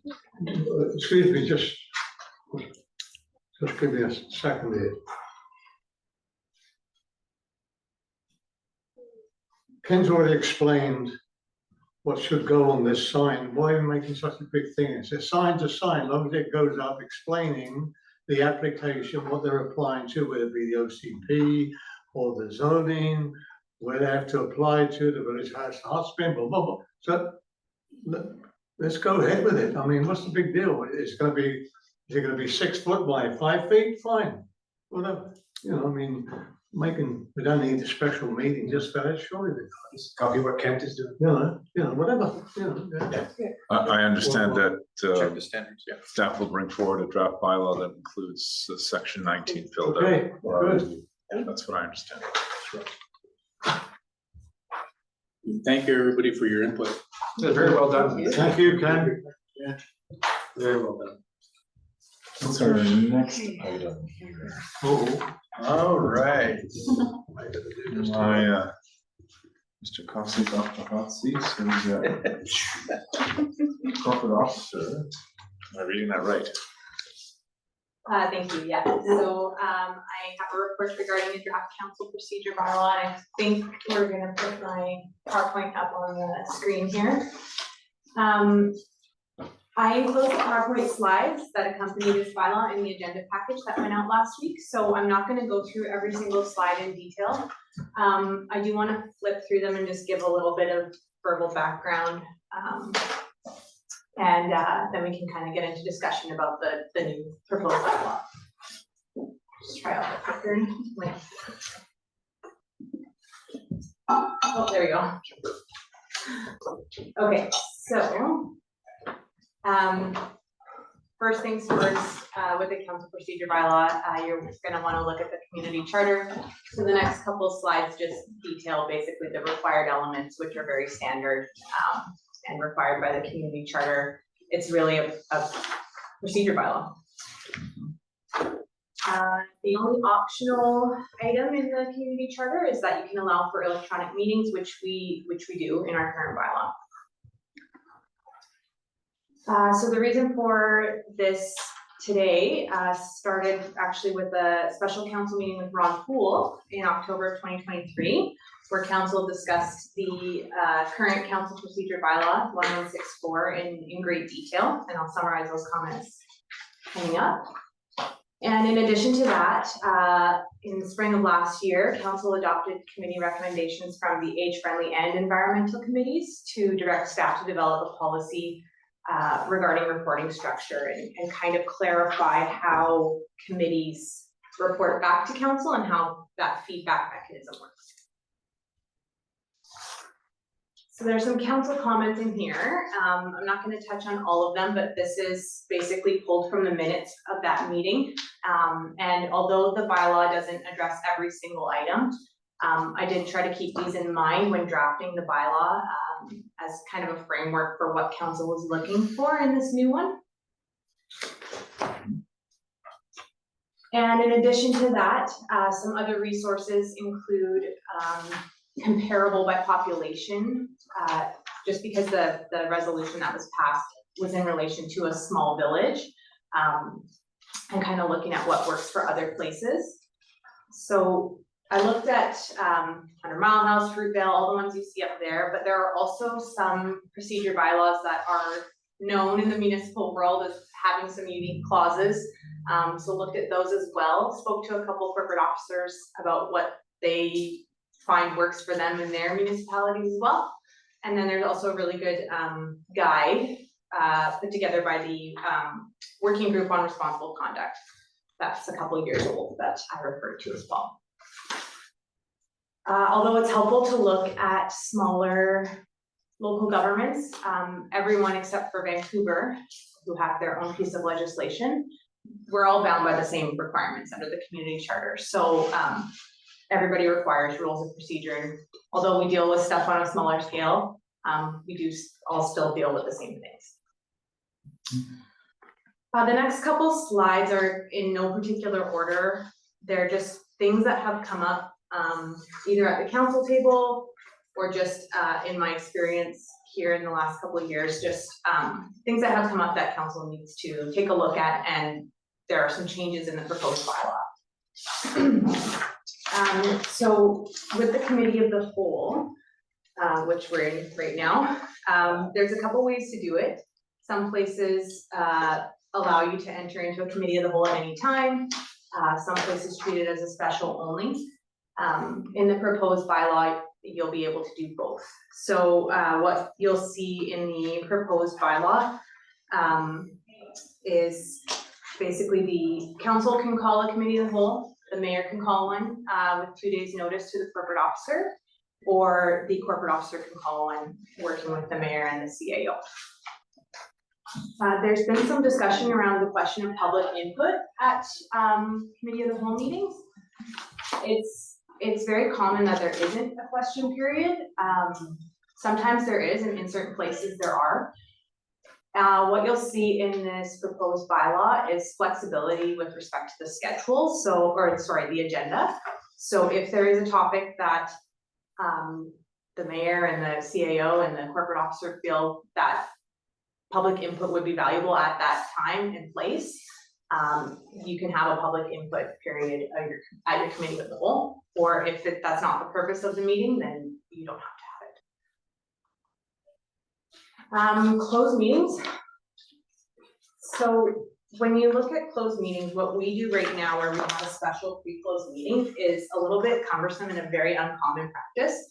In local governments that I looked at, only Mission does it that way. And we're kind of bound to do it that way right now with the way our procedure bylaw is, but it's a little bit, you have to have a canvas council for availability, have a special pre-close meeting. A lot of places just incorporate it into the regular order of business, oftentimes at the end. Most of the time it's at the end. So you'll see that in the new bylaw as well. Agenda preparation. So agenda preparation is a clerical staff duty. So it's usually the member responsible for corporate administration who prepares it, but council is the one who approves it by resolution. Changes once approved can only be made by 2/3 majority, and that's consistent with Robert's rules. So the proposed bylaw, there's no changes with agenda preparation. Question period timing.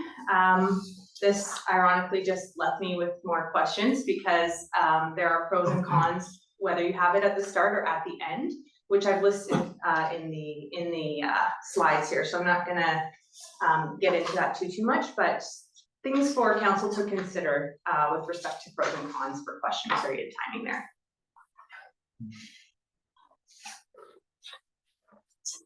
So the proposed bylaw recommends that question period be kept at the end. It's very common that it's at the end of the agenda. Some mitigating factors that I felt were important to comment on were the fact that mayor and council are accessible now more than ever with a quick email. I think that's very common for people to reach out to mayor and council that way. There's also the mayor's right to reconsideration under the community charter. So for example, one of the arguments about having question period timing at the end, one of the arguments against that is that council's already made the decision and now I have a question about it. With the mayor's right to reconsideration at the next meeting under the community charter and a new section in here about council member reconsideration, if there's a question that comes up after a decision has been made, there is still a mechanism in place for council to reconsider that motion. One thing that is not in our current procedure bylaws, question period parameters. Some other bylaws have nothing, some have quite strict timelines, it just really depends. So this new proposed bylaw does set some parameters around question period and also formalizes the practice of involving electronic participants and inviting them to participate in question period. Start time, right now, as you know, we start our regular council meetings at 7 p.m. In this proposed bylaw, there are some changes to the regular order of business for regular council meetings that would see public hearings if required and closed sessions if required incorporated into that. And so for that reason, the proposed bylaw is recommending that regular council meetings be bumped up to 5 p.m. to incorporate and allow for potentially longer meeting. Some municipalities alternate. So the first meeting of the month might be at 4 p.m. and the second meeting of the month might be at 7 p.m. And they've determined that to be a happy medium to accommodate people who prefer the 4 p.m. and prefer 7 p.m. start. Notice of motion. So this would be a new section in the council procedure bylaw that we don't currently have in ours. And it came out of comments from that October committee of the whole meeting about new business and how it doesn't allow for enough time when you introduce something as a late item, or even when it's on new business on the agenda, enough time to think about what is coming before them before they have to make a decision.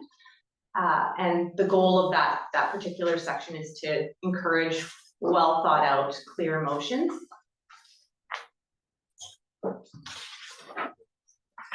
Canceling meetings. So currently the bylaw allows mayor or council to cancel a meeting. When I looked into a lot of other procedure bylaws, what's very common is that the mayor can certainly postpone a meeting to a specified date and time and place. And that mechanism should be in place in case of inclement weather or something like that.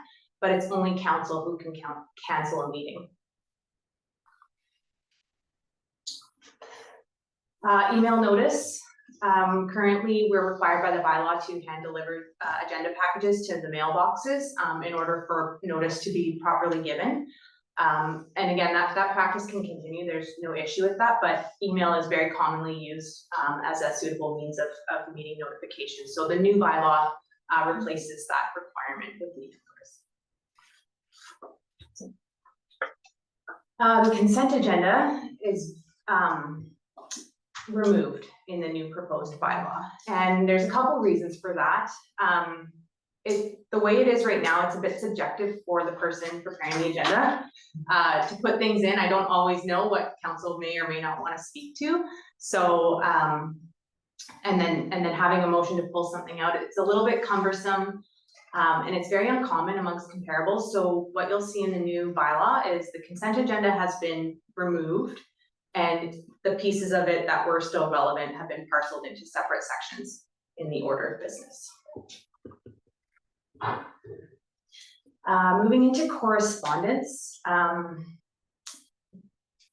The proposed bylaw doesn't touch a lot on correspondence. What I would recommend is that council direct staff to draft a separate correspondence policy. And that's kind of a newer trend. As you'll see there, some of the larger municipalities already have that. And what I like about that is it ensures consistency. So a policy of that nature would say, okay, if you get an invitation to an event, this is how it goes to council. That doesn't need to be on a regular council meeting agenda. And just kind of provide a standardization of how we process correspondence. Moving on to delegations. So the new proposed bylaw has an expanded delegation section with some flexibility for scheduling and some parameters around what council will or will not hear.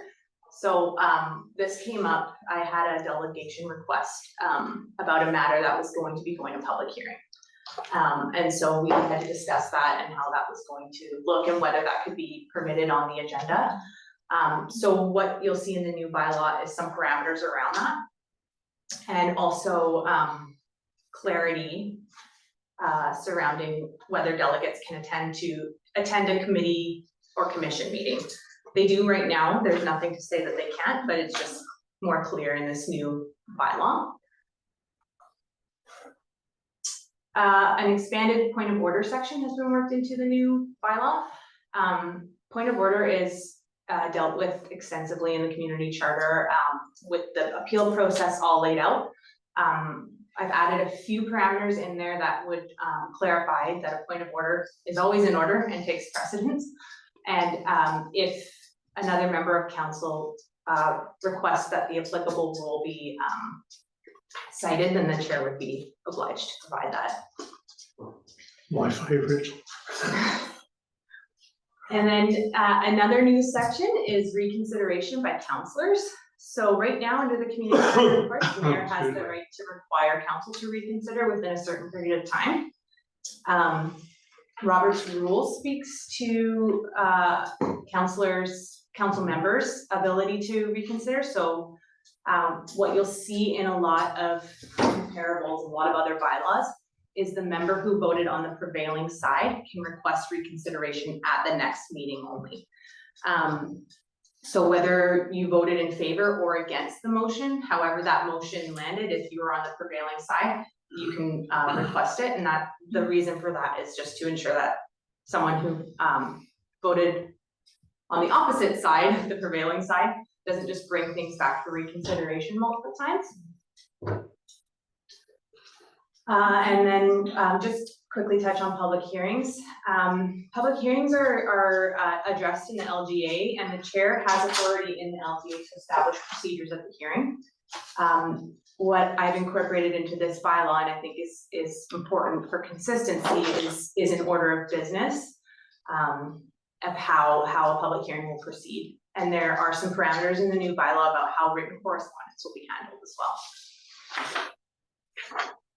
Committees and commissions, very much expanded section in here, and that's kind of done to address some of those comments that we've heard at the committee table. So there are new provisions for appointing chairs. I've incorporated some terms, 2-year terms in there. It would be limited to 2 consecutive terms. Resignation and expression of interest posting provisions. And then also a requirement for committees to develop work plans and report annually on progress to council. And terms of reference for committees would need to be approved by council. And the reason for this is to ensure that the committees have clear direction on what council would like them to achieve, and to ensure that they know exactly what their mandates are, and kind of encourage that back and forth between council and its committees and commissions. The next couple of slides are very detailed. I'm not going to go through them all point by point, but I wanted to put the main differences in a very easy to follow way. And I have to thank our community services clerk for her help with that, because I didn't make this presentation look this nice on my own.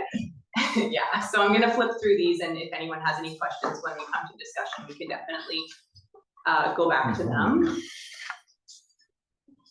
Just in closing, what you'll see, there's been some discussion about what to do if the chair is not following procedure.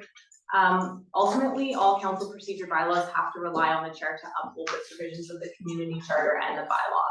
There's limited options to do something like challenge a chair, just given the language of section 116 2C of the community charter, which states that the mayor must preside at all meetings in which they are in attendance. So what I've kind of done is built in some other things into the bylaw, like an expanded point of order, like a reconsideration for councillors, to try and ensure that that process is a little bit more airtight.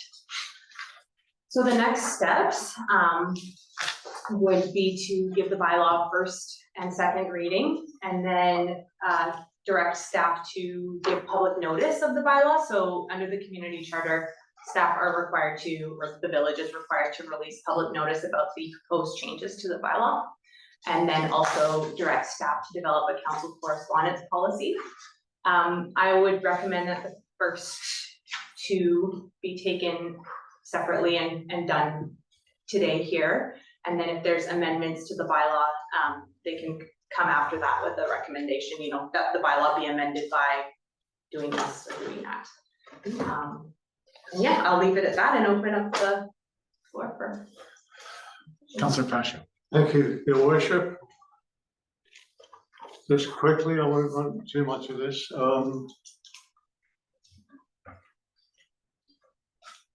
Regarding the closed meetings, I believe that having them at the end of the regular council meeting is not a good thing.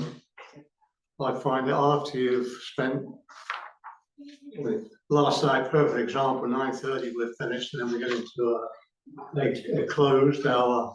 Unless we waive the rules of procedure, the council meeting finishes at 10 anyway. That I think it should be a separate, alone meeting, a closed meeting. In the mornings, when you have, your heads are clear, you have time to discuss whatever subject matter might be on there, might be one, might be just adoption of the minutes, or it might be a whole series of stuff to do with personnel or whatever else, labor, land, whatever. So I think a separate closed meeting is definitely the way to go. I believe that when you start at 7 o'clock, you know, your brain starts to fizzle by the time you got to 9 o'clock, and you get into a really serious closed meeting is not the way to go. So that's my number one, to have it on whatever day. It could be the following day. It could be the following day if you wish, whatever, but it should be on a separate day in the mornings. In regards to the question period, I think it was already discussed this morning by our planner, that when you come to a public hearing, you should come with an open mind. But when you go to a regular council meeting, you should come to it with an open mind. I don't need somebody in the audience to tell me that the resolution made by our CAO or a corporate officer is not correct and it should be this. That's telling me how to vote. And I think that's incorrect. And I'm definitely against having question period prior to the council meeting. It should be as it is at the end. And at council meetings, it's not a public hearing. You do not have to disclose your name or address. It's not recorded. Only at public hearings that is recorded.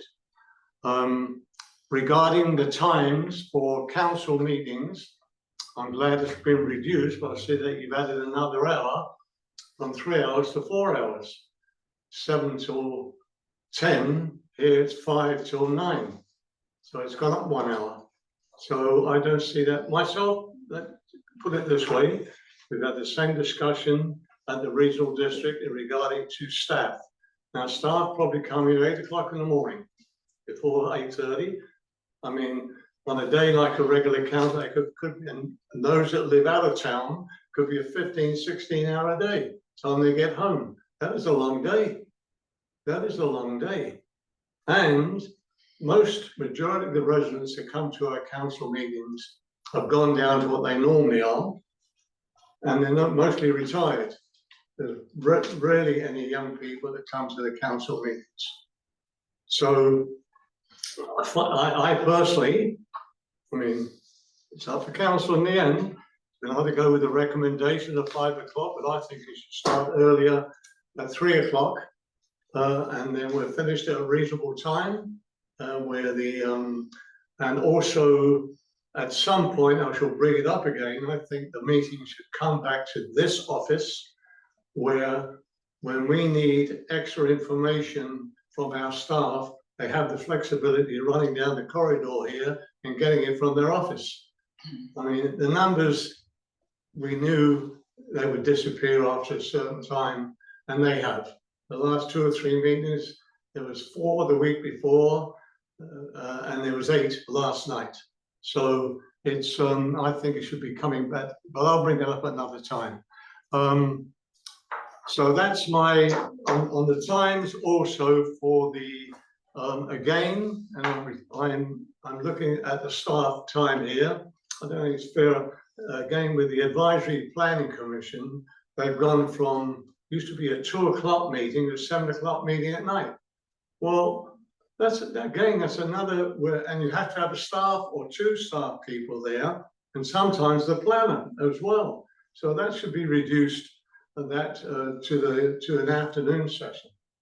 When the staff are here, they got all the, if they need some backup, they got the backup of the other staff members. I mean, why that changed, I shall never know, to 7 o'clock from I think it should be 2 or 2:30. And the other one where a closed meeting where a councillor is away and he cannot participate, I think that's incorrect. We had one incident in my 29 years where one councillor was on his boat and we had a closed meeting and we could hear his family in the background. So that's why we brought this of you cannot have communication at a closed meeting. So I think if you're away, you should be able to do it by not have to be Zoom, you can do it by phone and still be included in the meeting. I had a problem. I was on the island and due to, as you know, through this things breaking down sometimes with Zoom, I was kicked out of the meeting. So, so that's another thing I'm concerned that I think councillors should be allowed to participate, whether they're present or if they're away somewhere and they're able to or they want to participate in the closed meetings. And that I think that covers everything I wanted. Closed. Questions before meeting, open line, durate. And meetings. We haven't said we were going to discuss this in the new year. We now have 4 committees plus the advisory. So personally, I'm on the accessibility, thank you, committee. Sorry, quickly before I get into that, I want to thank 1, 2, there's probably 3 of them, or maybe 4, for this outstanding report that they put before us. It's been so simple to read. I think you've done a fabulous job. Thank you, staff. Now, where was I? Yeah, I think that I don't think we need to meet every month as meetings. I think it should either be every 2 months or every 3 months for the regular committee meetings. And of course, advisory is up to the call of the council when that happens. But I think the committees, now again, as Tyson said when he was asked about something to do with Ken's report, having the time and the staff to do it. We're a very small group here. They wear many hats. And at the committee meetings, I know at my meeting, I have at least 2 of the senior managers and the Christie's assistant who are at that meeting. So you're taking up several staff positions at these meetings. So to have it every month, I said I think it's overwhelming. Plus now we're going to go into 4 plus the advisory, an extra 4 or 5 committee reports to be made over and above the regular council meetings, closed, and everything else. So it's just putting more pressure on the staff, I think. So I think the decision should be made that I would go with every 2 months. Even that's I don't think we need it, but 4 times a year or 3 times 6 times a year or 4 times a year. But I think that should be considered the time spent on when you call the meeting. That's what I'm trying to come from on the committees. Because my one has started, and I think the other one started, the environmental, but that was just temporarily till the by-election was over. So I believe that's all my, the other question has been answered by the staff, I believe already. There's nothing else I had here. What's this thing? Note complaint, community charter note, requirements of electronic means. That's why I brought about, if you can't trust your own councillor, to be honest, at a closed meeting, if he's away, but he shouldn't be on council. so I've already spoken on that.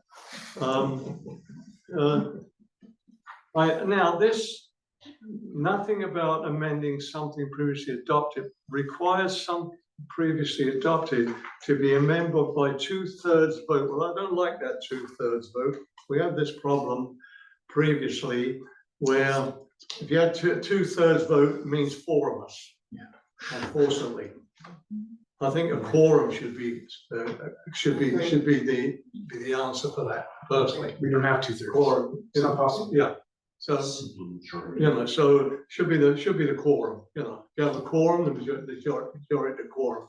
Yeah, so that was it. That's all my spiel. Thank you very much. Thank you, Your Worship. Councillor Vital. Thank you, Mayor Talon.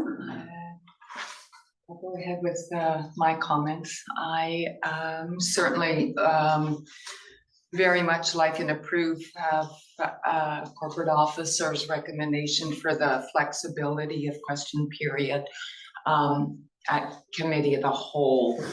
And that it should be up to the discretion of the corporate officer and the chair to determine what would be appropriate questions. Often we cover numerous items in a committee of the whole, but that would be require further discussion between the corporate officer and whoever is chairing the committee.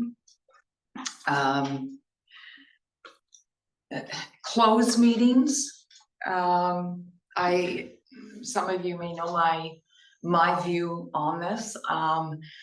I am in favor of having them held the day of a regular council meeting, either in the morning or prior to the regular council meeting.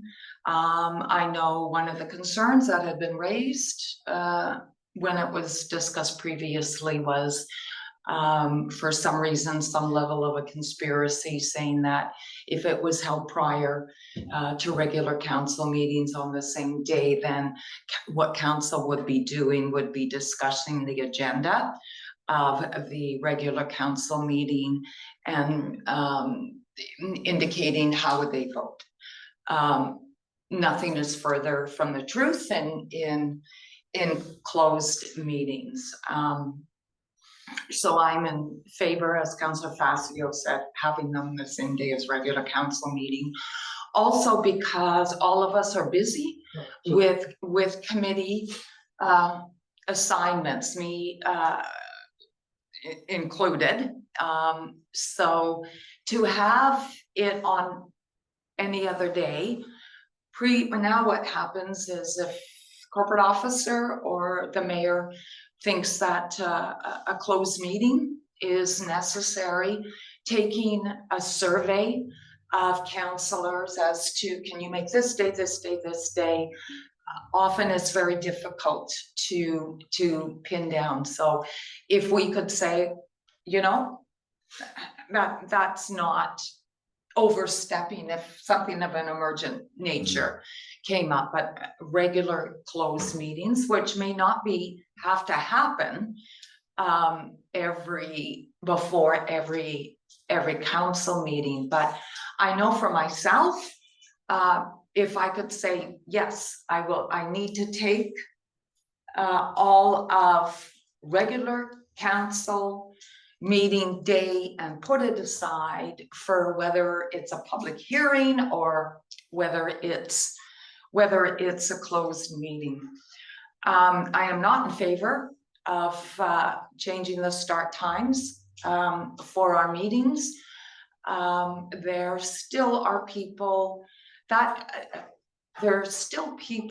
who to start it at 5.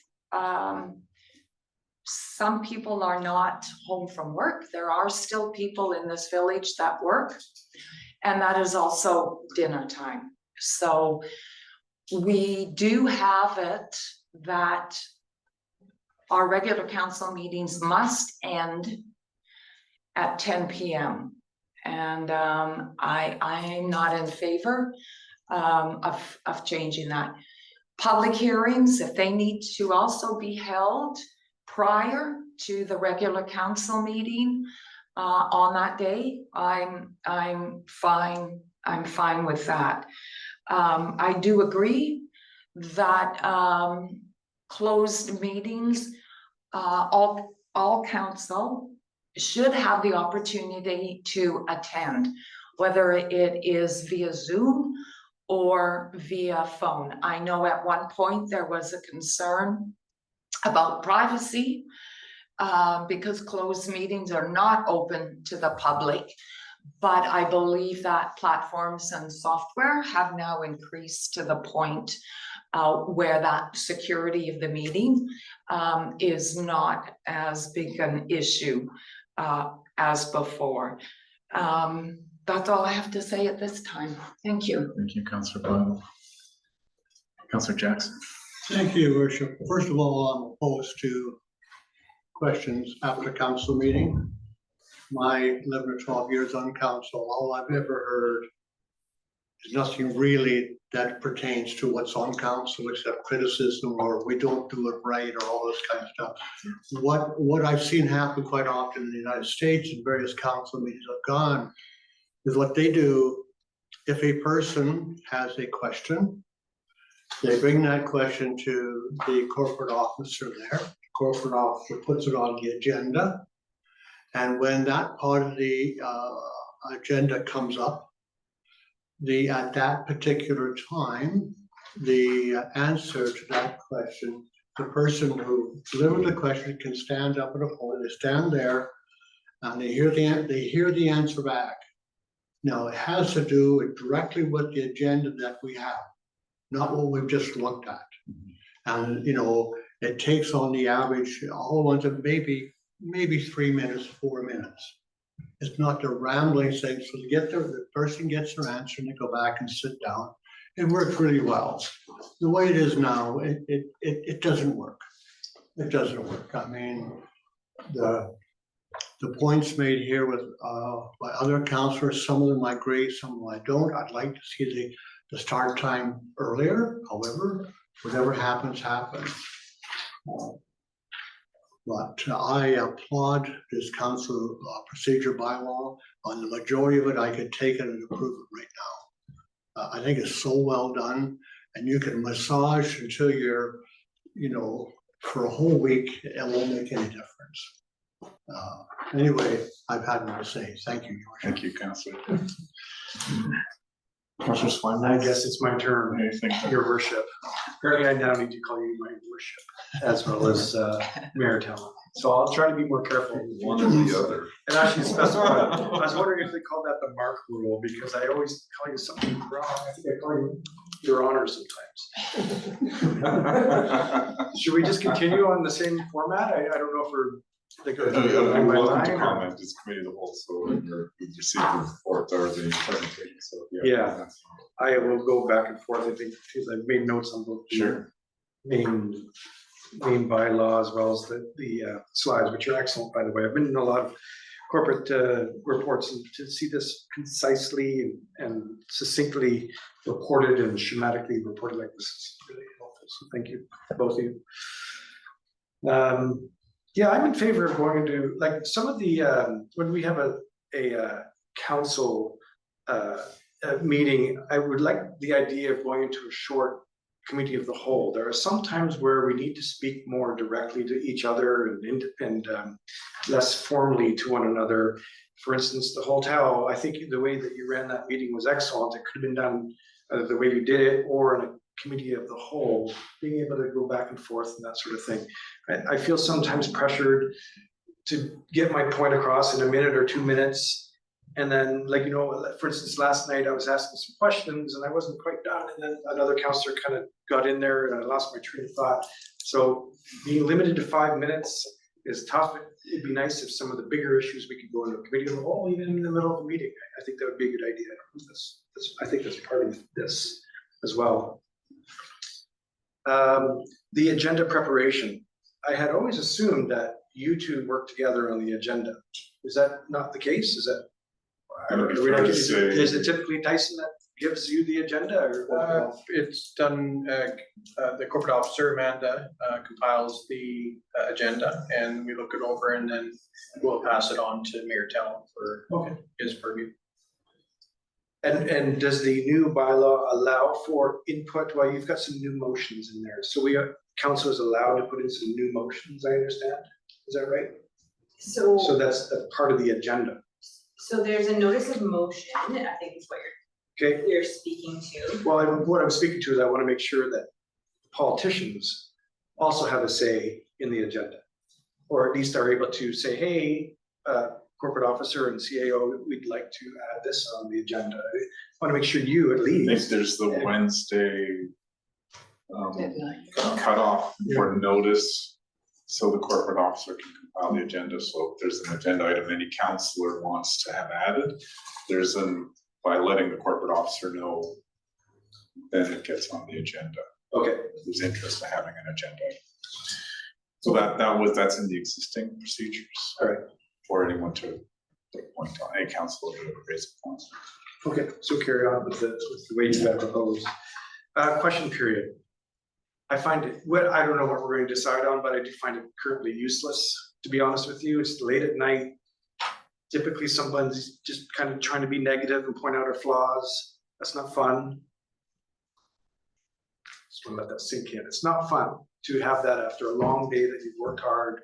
And I think it'd be more useful for both the residents and for us to hear them at the beginning. And you mentioned it, Councillor Fasher, that we need to come into a meeting open-minded, malleable, intellectually open, and if there are questions and some issues that are on the agenda, I don't see why someone at the beginning of the meeting for 2 minutes, we'll have a specific time frame, maybe max 20 minutes, 2 minutes each person, to come up and say, hey, it's on the agenda, here's what I'm thinking. Because we are open-minded until we make our decisions. We should be open-minded to what our fellow councillors say and also to what the people say. I think it'd be a more democratic process if we give people an opportunity to talk at the beginning. Because right now I don't think it's working. And I think we're all concerned about the adversarial aspect of it all, but I can tell you, and most of us I think would agree, most of the texts and calls and emails we get are 99% of them are positive, constructive, insightful, polite. And I think if we have a better program where they do have the ability to speak at the beginning before decisions are made, I think that'd be very helpful for everybody involved. Start time. I don't really care what time we start at. I'm fine with an earlier start as well. You do get tired by 9:30, 10 o'clock, you are kind of tired. So I would definitely not have a closed meeting at 9 o'clock or 9:30 because these are typically personnel and law issues. I don't think that's the case. Whatever time we agree on, I think that in future elections and future generations, there may be 3 or 4 councillors that are still working people. So even regardless of what we decide going forward for our council, hopefully when there's a new council in 2 years and then in 6 years and 8 years, they'll be able to make their own decisions as to what time. So it shouldn't be set in stone. So I'm fine with starting at 5, but I'm also fine with keeping it the same. As long as we can, year by year, as council is re-elected, we can change it. Notice of motion provisions. I'm not really sure how new business works versus notice of motions. I know that I've had some ideas and I do, going forward, will have a lot of ideas. I've learned my lesson. From now on, I'm going to be going to Amanda and saying, how do I do this? I didn't know last time that I actually had to read my own motion. I wasn't ready or prepared, and I'm sorry to everybody. I have learned, but so I like the fact that we can do notice of motions. I'm not really sure how new business differs. Canceling meetings, I've got here, it protects us from the wayward mayors. So that's good, the way that council can cancel a meeting, mayors can postpone it. That's good. Consent agenda, yeah, get rid of it. Correspondence here, I'm just question here, what's broken in correspondence? I'm not sure why we need a new draft something Corporate officer, broken? do you wanna just There's something check broken and in find that? correspondence? This is. I didn't know. Yeah, thank you, through you to Councilor Schweinbus. It's one of my first challenges when I first came here was I would get correspondence and I would say, what do I do with this? And people would say, I don't know, we put it on the agenda, or this gets emailed. We've had a process in place where we send a circulation package out, so it would be like, just newsletters of things like that. Those would just go directly to council. So there's nothing in place for that. There's no policy in place for confidential mail, so if something is confidential, but it relates to village business, it's still subject to Freedom of Information and Protection of Privacy Act. But it shouldn't be opened. For example, there's a complaint about me, and it's confidential mail addressed to Mayor Talon. I shouldn't be opening that, but it still needs to be addressed in a way where it gets filed and it gets dealt with properly. So we don't have anything in place right now that gives the corporate officer or the corporate clerk any parameters around how correspondence is being handled. It's very subjective right now. And the concern with that is that there would be a lack of consistency, or if staff were to leave and then someone new comes in and there's not a clear process in place for that handoff.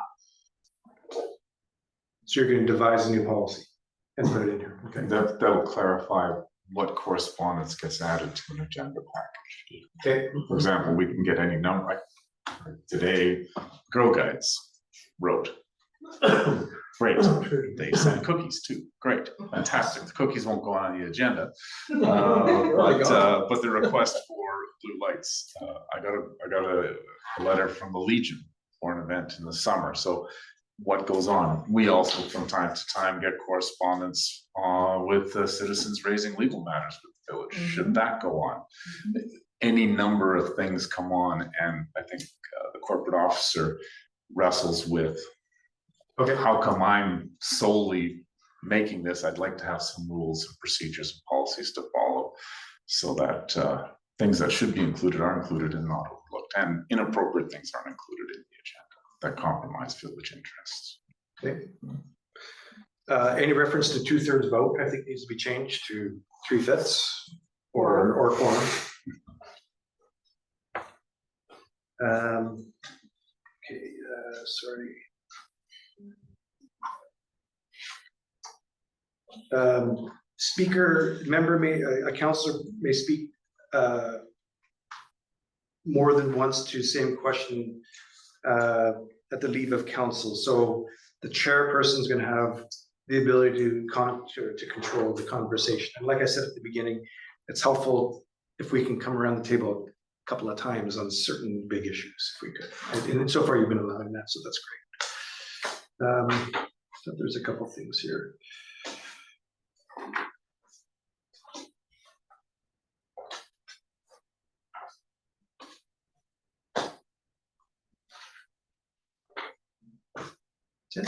I think, delegations, presentations limited to 10 minutes. Typically, in so far in my experience, we have often been the ones asking for a delegation. Okay, the one last night, we asked for information. Some chairs may not agree with that delegation and therefore limit them completely to 10 minutes and that's it. So I think it's helpful if we need to extend that to 20 minutes and have a question period. So I just want to make sure the new bylaw allows for chairman discretion to allow that to go past 20 minutes. I think that should come It's as a already- vote to council. It's already in the council bylaw, it's approves- already in the bylaw. Yeah. The council can waive, if I may. through Yeah, you, go ahead, Councillor. Your Worship, the council can waive the rules of procedure. Yeah. And ask the mayor to vote whether the delegation can continue further. Okay. I could say no, council may say, "No, that's it, you've had your 10 minutes, or you can continue for another 10 minutes. So it's up to the discretion, council has to vote on that. Okay, So it's up to the mayor when the 10 minutes is up, if he wishes, or if he sees, I mean, myself personally, quickly, I think when there's a subject matter like there was last night to deal with the lumber, BC lumber, then that maybe should have been done at a committee, the whole meeting we had more time to deal with it, because the lady obviously had a lot, and there was a lot of questions that had been asked there. But anyway, that's happened, but we have that in the bylaw. It said you can waive the rules, you can bring it forward to your worship. Can the rules of procedure bylaw rules be waived to allow the delegation to speak for a further 10 minutes? Yeah. And then council has to vote. Okay. But that's already there. Am I correct? Sorry, corporate officer? Thank you. Thank you. Yeah, last night's presentation or delegation obviously went way more than 10 minutes. And all of your poker faces suggested to me that you're much more interested in having them complete their presentation than to cut it off at 10 minutes. And of course, if at any time, and I know we just went over it here, if a delegation is going over and you're done with it, I can kind of sense the room, or simply point of order, Mr. Chair, the delegation has exceeded time. We need a motion from council to continue and extend. So those are already. Yeah, right. So last night I judged the room and Well, you judged right. Yeah, for sure. Yeah, sorry, okay, so Chair, so if, and this happened a couple of months ago. I just want to make, so in here, so it says section 21, section D, a member who abstains from voting or does not indicate how they vote is deemed to have voted in the affirmative. And it's happened, right, but it's happened a couple of times where you didn't ask for opposition. And there was a couple of times, not a big deal, but I wasn't asked for opposition, and it was my inexperience. I should, Mr. Mayor, I'm opposed, so I will do that from now on. But I'm sorry. yeah, no, it was a couple months ago. It's no big deal. It's water under the bridge, although I'm still. Amanda, is that part of Robert's rules also? I believe. Yeah. It's in the charter. It's in the Yeah. charter. Yeah, it's in the community charter. Yeah. That's on me. If that happened. For and against. Yeah. Yeah. The Favor, abstaining, opposed? the abstaining is in the charter, so if you've abstained, then you're deemed to have voted in the affirmative, that's in the charter. In terms of calling in favor or against, that's not in the charter. Okay. But the rules around abstaining from voting are in the charter. Okay, thank you. This idea of what do you guys think about this idea of changing your vote the next meeting? Apparently it's allowed in Robert's rules and you're gonna allow it in a new bylaw. You've got a name for it here, so reconsideration of vote. Okay. And so if I understand correctly, we all, 5 of us vote for a hotel and I change my mind and say, hey, Mr. Mayor, I want to change my mind in that vote. Are we gonna then rehash that again? Mm-hmm. Wow. Mm-hmm. Well, the motion would have to be to reconsider. And you'd make your Okay. case to That's all. move to reconsider, you'd need a That's a- seconder. What the mayor is saying is correct. Yeah, so at the subsequent, as I understand the proposal here, if it was unanimous that we vote in favor of something at council meeting last night, any one of us could come to the next council meeting and say, I'd like to move to reconsider this decision, look for a seconder, explain the reason why, so there's some new information or something. And if you have a seconder, then we have discussion and then reconsideration. If there's no seconder, then the motion fails. Is that correct? Okay. Councilor Patrick? Excuse me, your worship, would I be correct in saying it comes back for reconsideration and you will vote again on the same motion? Yes. Not hash and discuss it whether I still like the colours or not. The motion was this, the reconsideration is, This? you brought it back for reconsider of that motion. Yes. Whatever the Same motion motion. said, Yeah. we don't rehash and discuss the whole project again. Or any amendments or anything like that? No, It's it's just, just a Reconsider reconsideration. the motion that was adopted. Yeah. Exactly, yeah. yeah. Also, I don't know if the bylaw speaks to this, but what's the difference, guys, between new business, business arising from the minutes, and late items. How's that all done in this, you know what I mean? Like, Late items, perhaps I can offer a bit of an explanation. Late items are usually things that are introduced by the mayor or the chair of an emergent nature, right? And that could be, I don't know, I can't think. Something happened over the weekends. and we gotta Something deal with it, let's happened deal that with day, it. we have to deal with it, it can't wait, right? Okay, New business is something that is provided to all of us as counselors. If you wish to add something to the agenda, then usually if it's not emergent, then it goes under new business. And that's where that notice of motion right, comes yeah, in, okay. comes into effect, right? And the reason for that is so if you wanted to put in a notice of motion and have it included under new business, then that allows the rest of council to look at it and do the research and ask the questions, and instead of kind of being blindsided at the beginning of the meeting before we adopt the agenda. But I do think it's very important that we allow the discretion of the mayor or the chair to add late items of, you know, there's. Oh, for sure. Yeah, So what's the difference between a notice of motion then and new business? It's kind of the same thing. well, the notice of motion is put under new business. Why isn't it just on the agenda? On the regular agenda? Why does it have to be new business? Amanda? So the reason for the notice of motion is to not just introduce something a few days beforehand when the agenda gets released. So you would introduce your notice of motion at an initial meeting. So for example, we have a meeting February 3rd this month, you would hand out your notice of motion at the February 3rd meeting, but council does not discuss it at that meeting. Council takes that notice of motion, they review it, they look at it, they have the opportunity to understand what it is, or maybe ask you questions about what it is you're trying to achieve. And it's on the next agenda under new business. But then, you know, automatically it's from a counselor. Who's it from?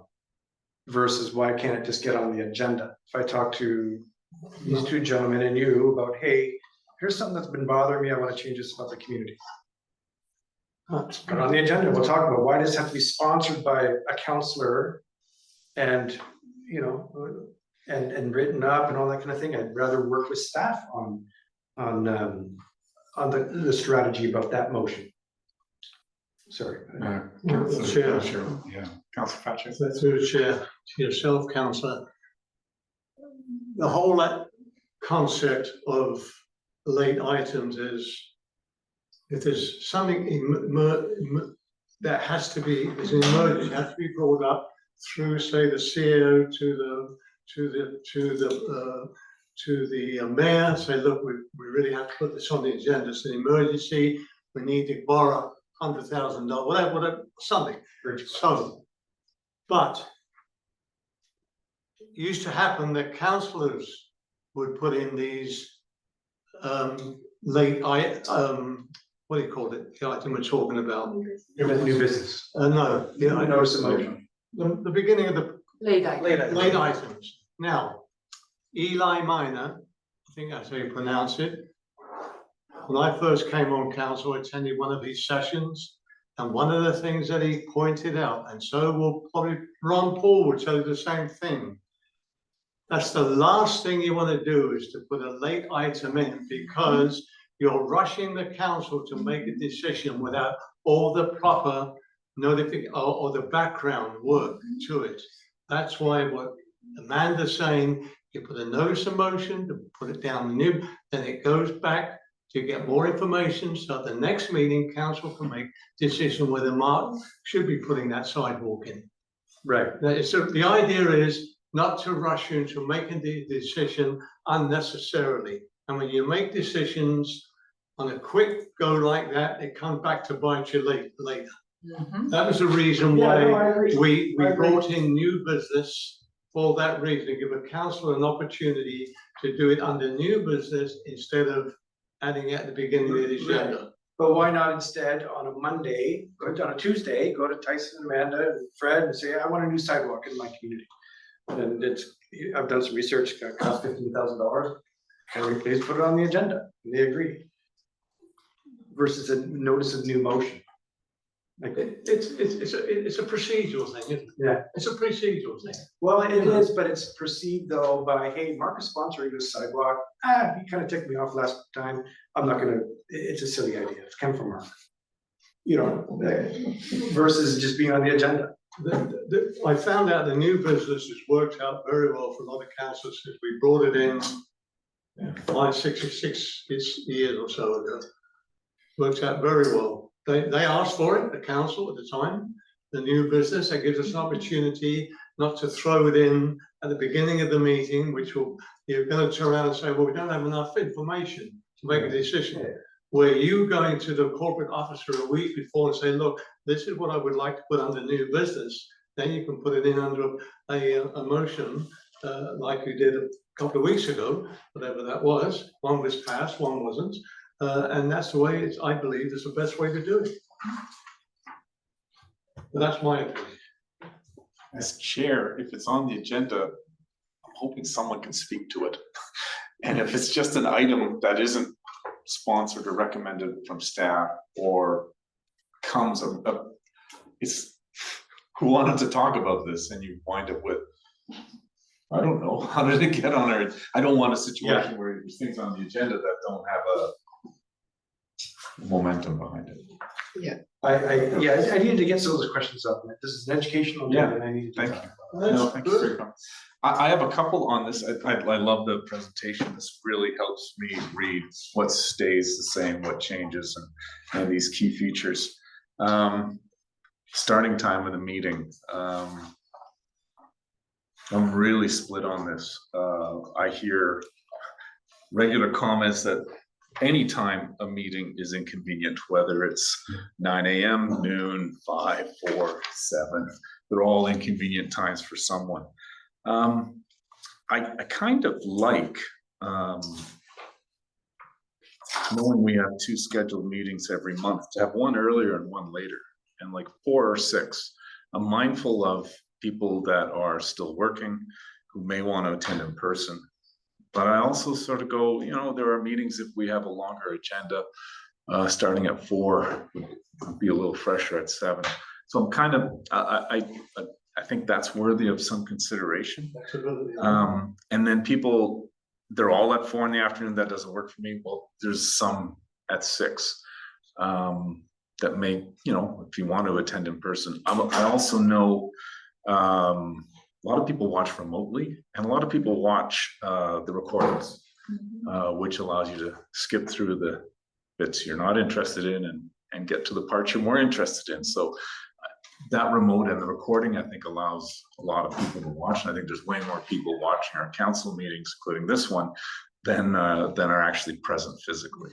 So that sort of mitigates it. But for me, I go, I'm nervous about starting at 5 because that seems to be either you're not home, and if you wanted to have it early, why not just make it at 4 or 3 and just have it earlier in the afternoon and have one later when sort of the more traditional work day is done if you have that kind of office job. Question period.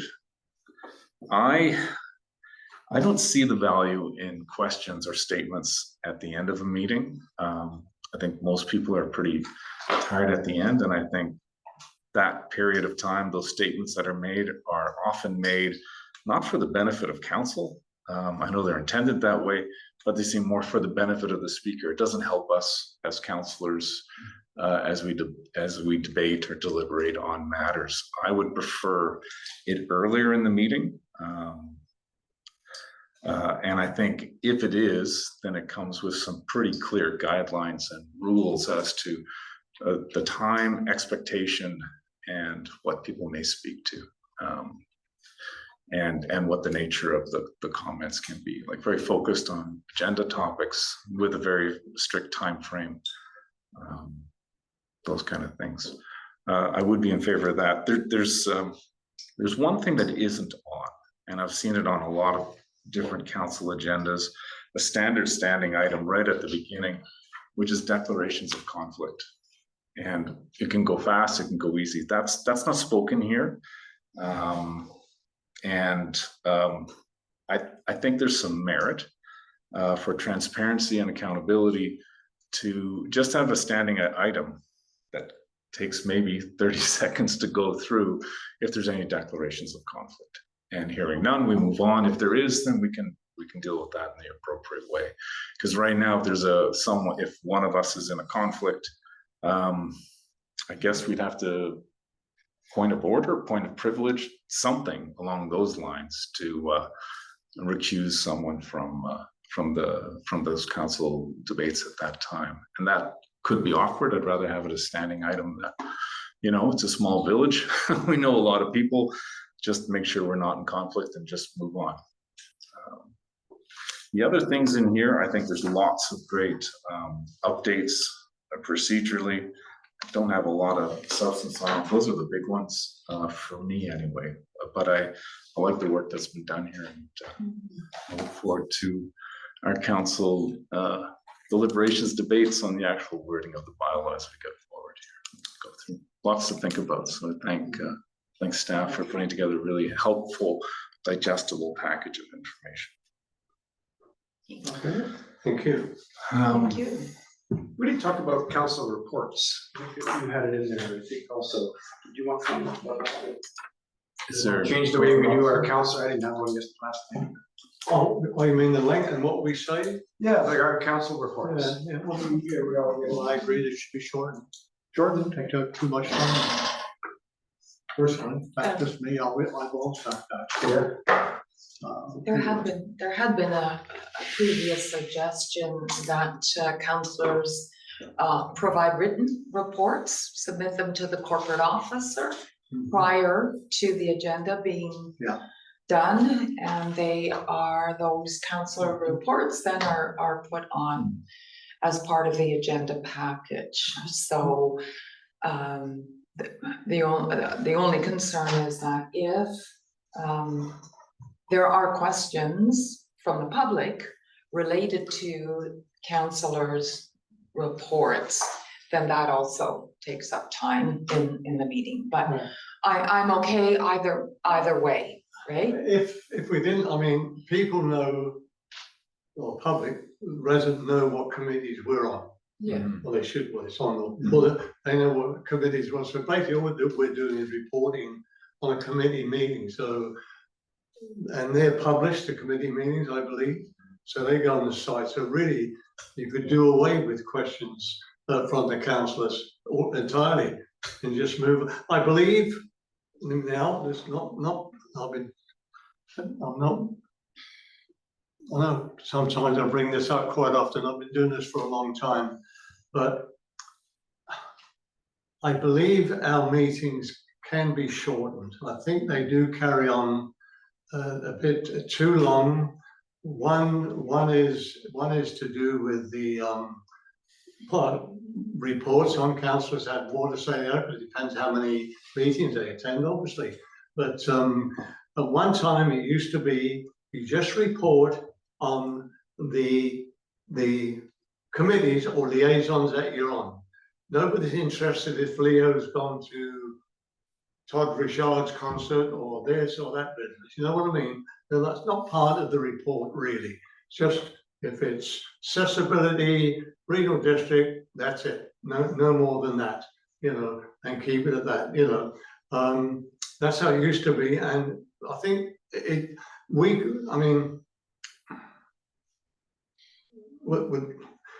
everything depends, and this is not a criticism, don't get me wrong. Everything depends, and the regional districts the same way. They got 1,000 pages of agendas. Most of them are reports already been done, discussed, and so that meeting starts at, we brought it forward to 6 instead of 7. You could be done by 8:30.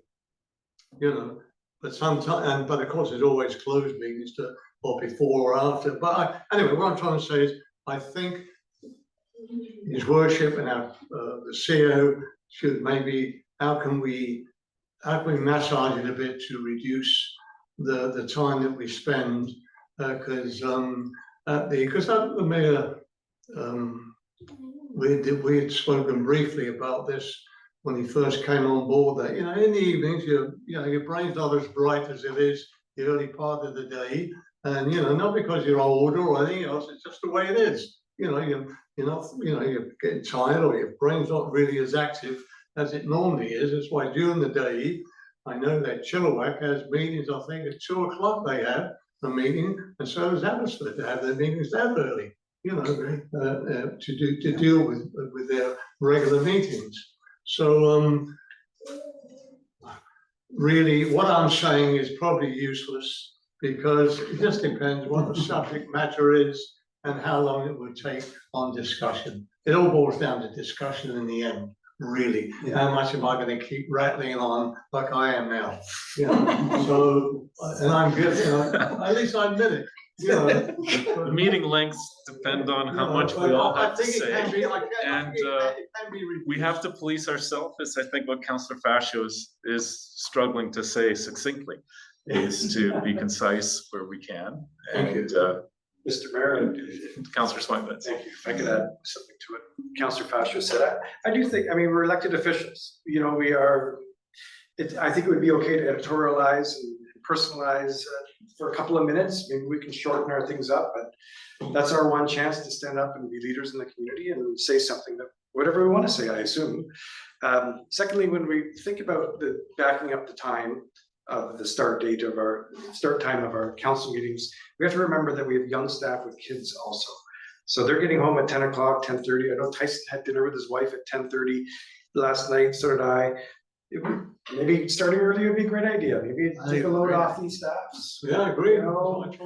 So, but as long as in subsequent councils, and when there's another election, they can decide on their own, because there might be working people on that council.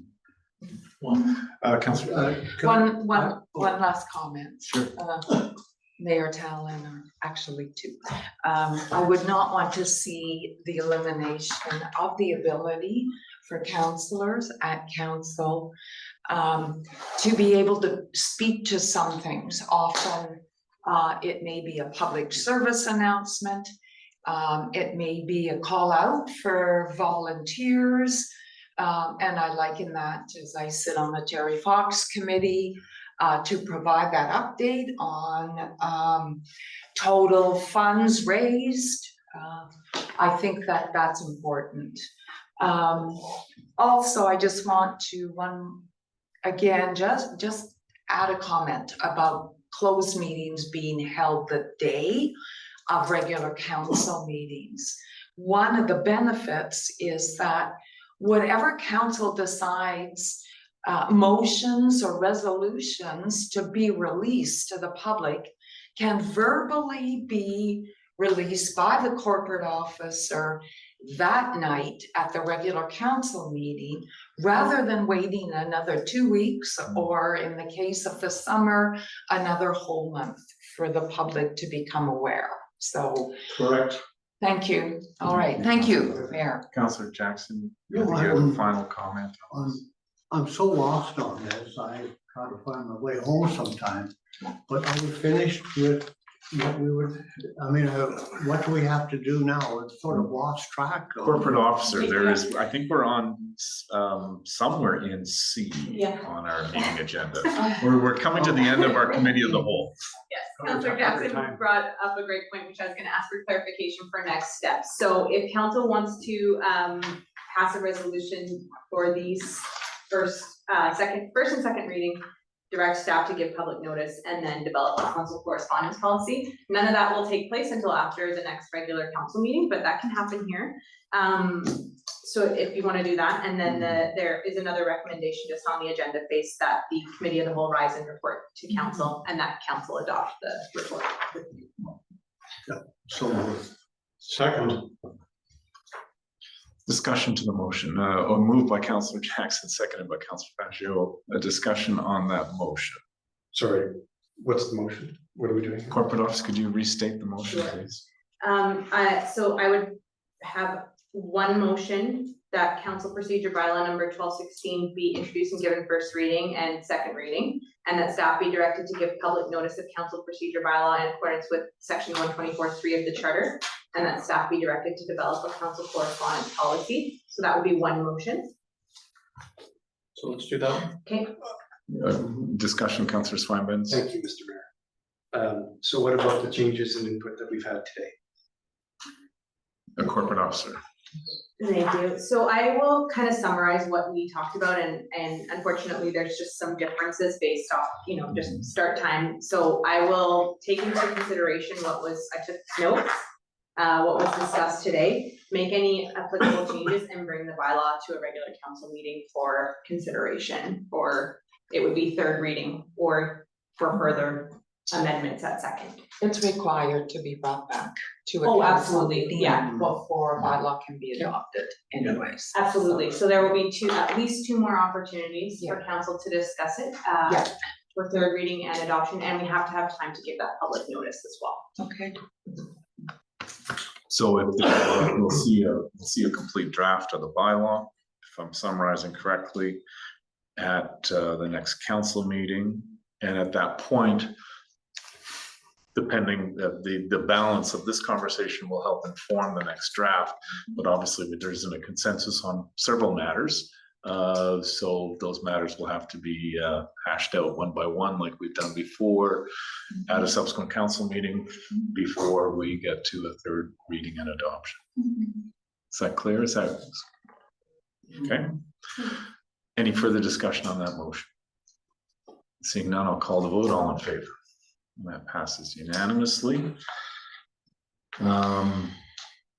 Corporate officer, the next recommendation is. So the next recommendation would only require a mover, and that would be that the committee of the whole rise and report to council. So Moved by Councillor Vital. And then a vote on that one. And all in favor of that, rising. And now we have a motion to adopt the committee of the whole, the report. Is there a motion to that? Moved by Councillor Fascio, seconded by Councillor Schweinbenz. Discussion on that. All in favor, and that carries unanimously. And that now we're back in our special council meeting, which, if I turn the page, section 5, questions from the public pertaining to the agenda item. Are there any questions from the public? Yes, Mr. Mayor. John Allen, 398 Hot Springs Road. Perhaps I could start by asking you to give me some guidance on what the rules of the current bylaw are as to how much time I have to pose a question, because that's being discussed here, but I'm not confused. I will talk about the two bylaws or ask questions about the two. Go ahead with your questions. Okay. Well, in the first case, my question is, given that both of these bylaws, both the notification to the public of proposed developments and the procedure bylaw, while they do affect council and council's operation and administration, the biggest effect of these is the impact upon the public of the village and their ability to know what is going on at the council table or in the council village office. And I don't see in either of these bylaws where there's an opportunity for somebody like me, a member of the public and a working member of the public, who doesn't like the idea of a 4 or 5 o'clock meeting, being able to ask any questions about these two bylaws. You've given, particularly on the procedural bylaw, you've given first and second reading tonight. And normally, if there's going to be more discussion and changes, a normal municipality gives it first reading before moving to second. And after first reading, you can make the changes. So I don't understand how this is happening and why it's happening in the middle of the afternoon at an in-camera, or not an in-camera meeting, but a special meeting held just for that purpose. It really belongs, all of this belongs, in my opinion, on the regular agenda. I have some issues, for instance, about the language in you're talking about the development procedures bylaw. You talked about soils as if we were talking about whether the soil was good for petunias or cabbages. That is not what we're talking about in development terms. When we talk about soils in municipal administration development, we're talking about putting a drill rig in and drilling down 150 feet to establish that there isn't a big pile of sawdust or peat bog underneath there that's going to collapse the building. It's soil stability and soil engineering. And so you need to have clarification that if you're talking about soils in here, you should say it's soils engineering. It's the stability of the site and its ability to hold a structure. So there are things like that that really need to be dealt with and clarified.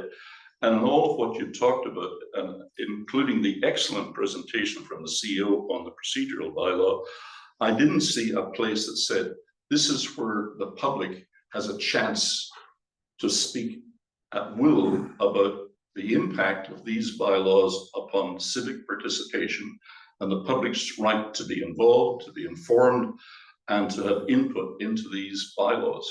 It just seems to be missing completely from all of the discussion here today. And I think that it's something that you probably should consider adding to the procedural bylaw, some language that ensures that in all of these processes, including the development procedures bylaw, that there are significant and confirmed opportunities for the public to come to council and express their concerns or make their suggestions. They might have a suggestion to make this work better that hasn't occurred to the developer or the council. And those opportunities need to be enshrined in the bylaws, and they're simply not there as I see the bylaws here today. So my question is, would council please consider rescinding second motion, going back, adding something to ensure public participation in the bylaws, and only then proceed with both of these bylaws. Thank you. Thank you. I think I can answer most of those questions straight up. The reports from the development information bylaw dealing with soil in any number of matters, that's for the proponent to do. And they would, I presume, do that. And the reports have to be acceptable to the village. So if the village needs to know about any aspect of the soil, whether it's contaminated, whether it is good for gardening or otherwise, then that's something that the village will accept. That's the way that bylaw is drafted. Regarding meeting times, I think I recall in committee of the whole, every councillor, including myself, spoke to meeting times. Regarding the matter concerning public ability to speak to matters on the agenda, in committee of the whole, I think every single councillor spoke to that very item, where that should be, so it's meaningful, and every single councillor spoke to that. It's coming to the next council meeting, and I would expect those things to be things that there isn't a consensus in the room today that will require further consideration, debate, and I would anticipate that despite all the best efforts of our staff to draft a bylaw that will resonate perfectly with us, there are matters that will come forward, and I am anticipating amendments being proposed to the bylaw on exactly those two things: meeting time and place of where public comment or input can be in a council meeting, just like it was discussed, I think, for probably, I'm going to guess, 30 or 45 minutes here this afternoon. So I thank you for your questions. Mhm. To adjourn, your worship. Is there anybody on Zoom? Oh, is there anyone on Zoom? Oh, sorry. Anyone on Zoom with a question? Thank you for the reminder. No. I don't see any hands up. Okay. And motion to adjourn from Councillor Fascio, seconded by Councillor Vital, I believe. Discussion, all in favor, and that carries unanimously. Thank you very much. Thank you. So we're here tomorrow at 9 again? Is that right? No. Yeah. Yes. Wonderful. In this room or across the way? Across the way for our workshop. Excellent.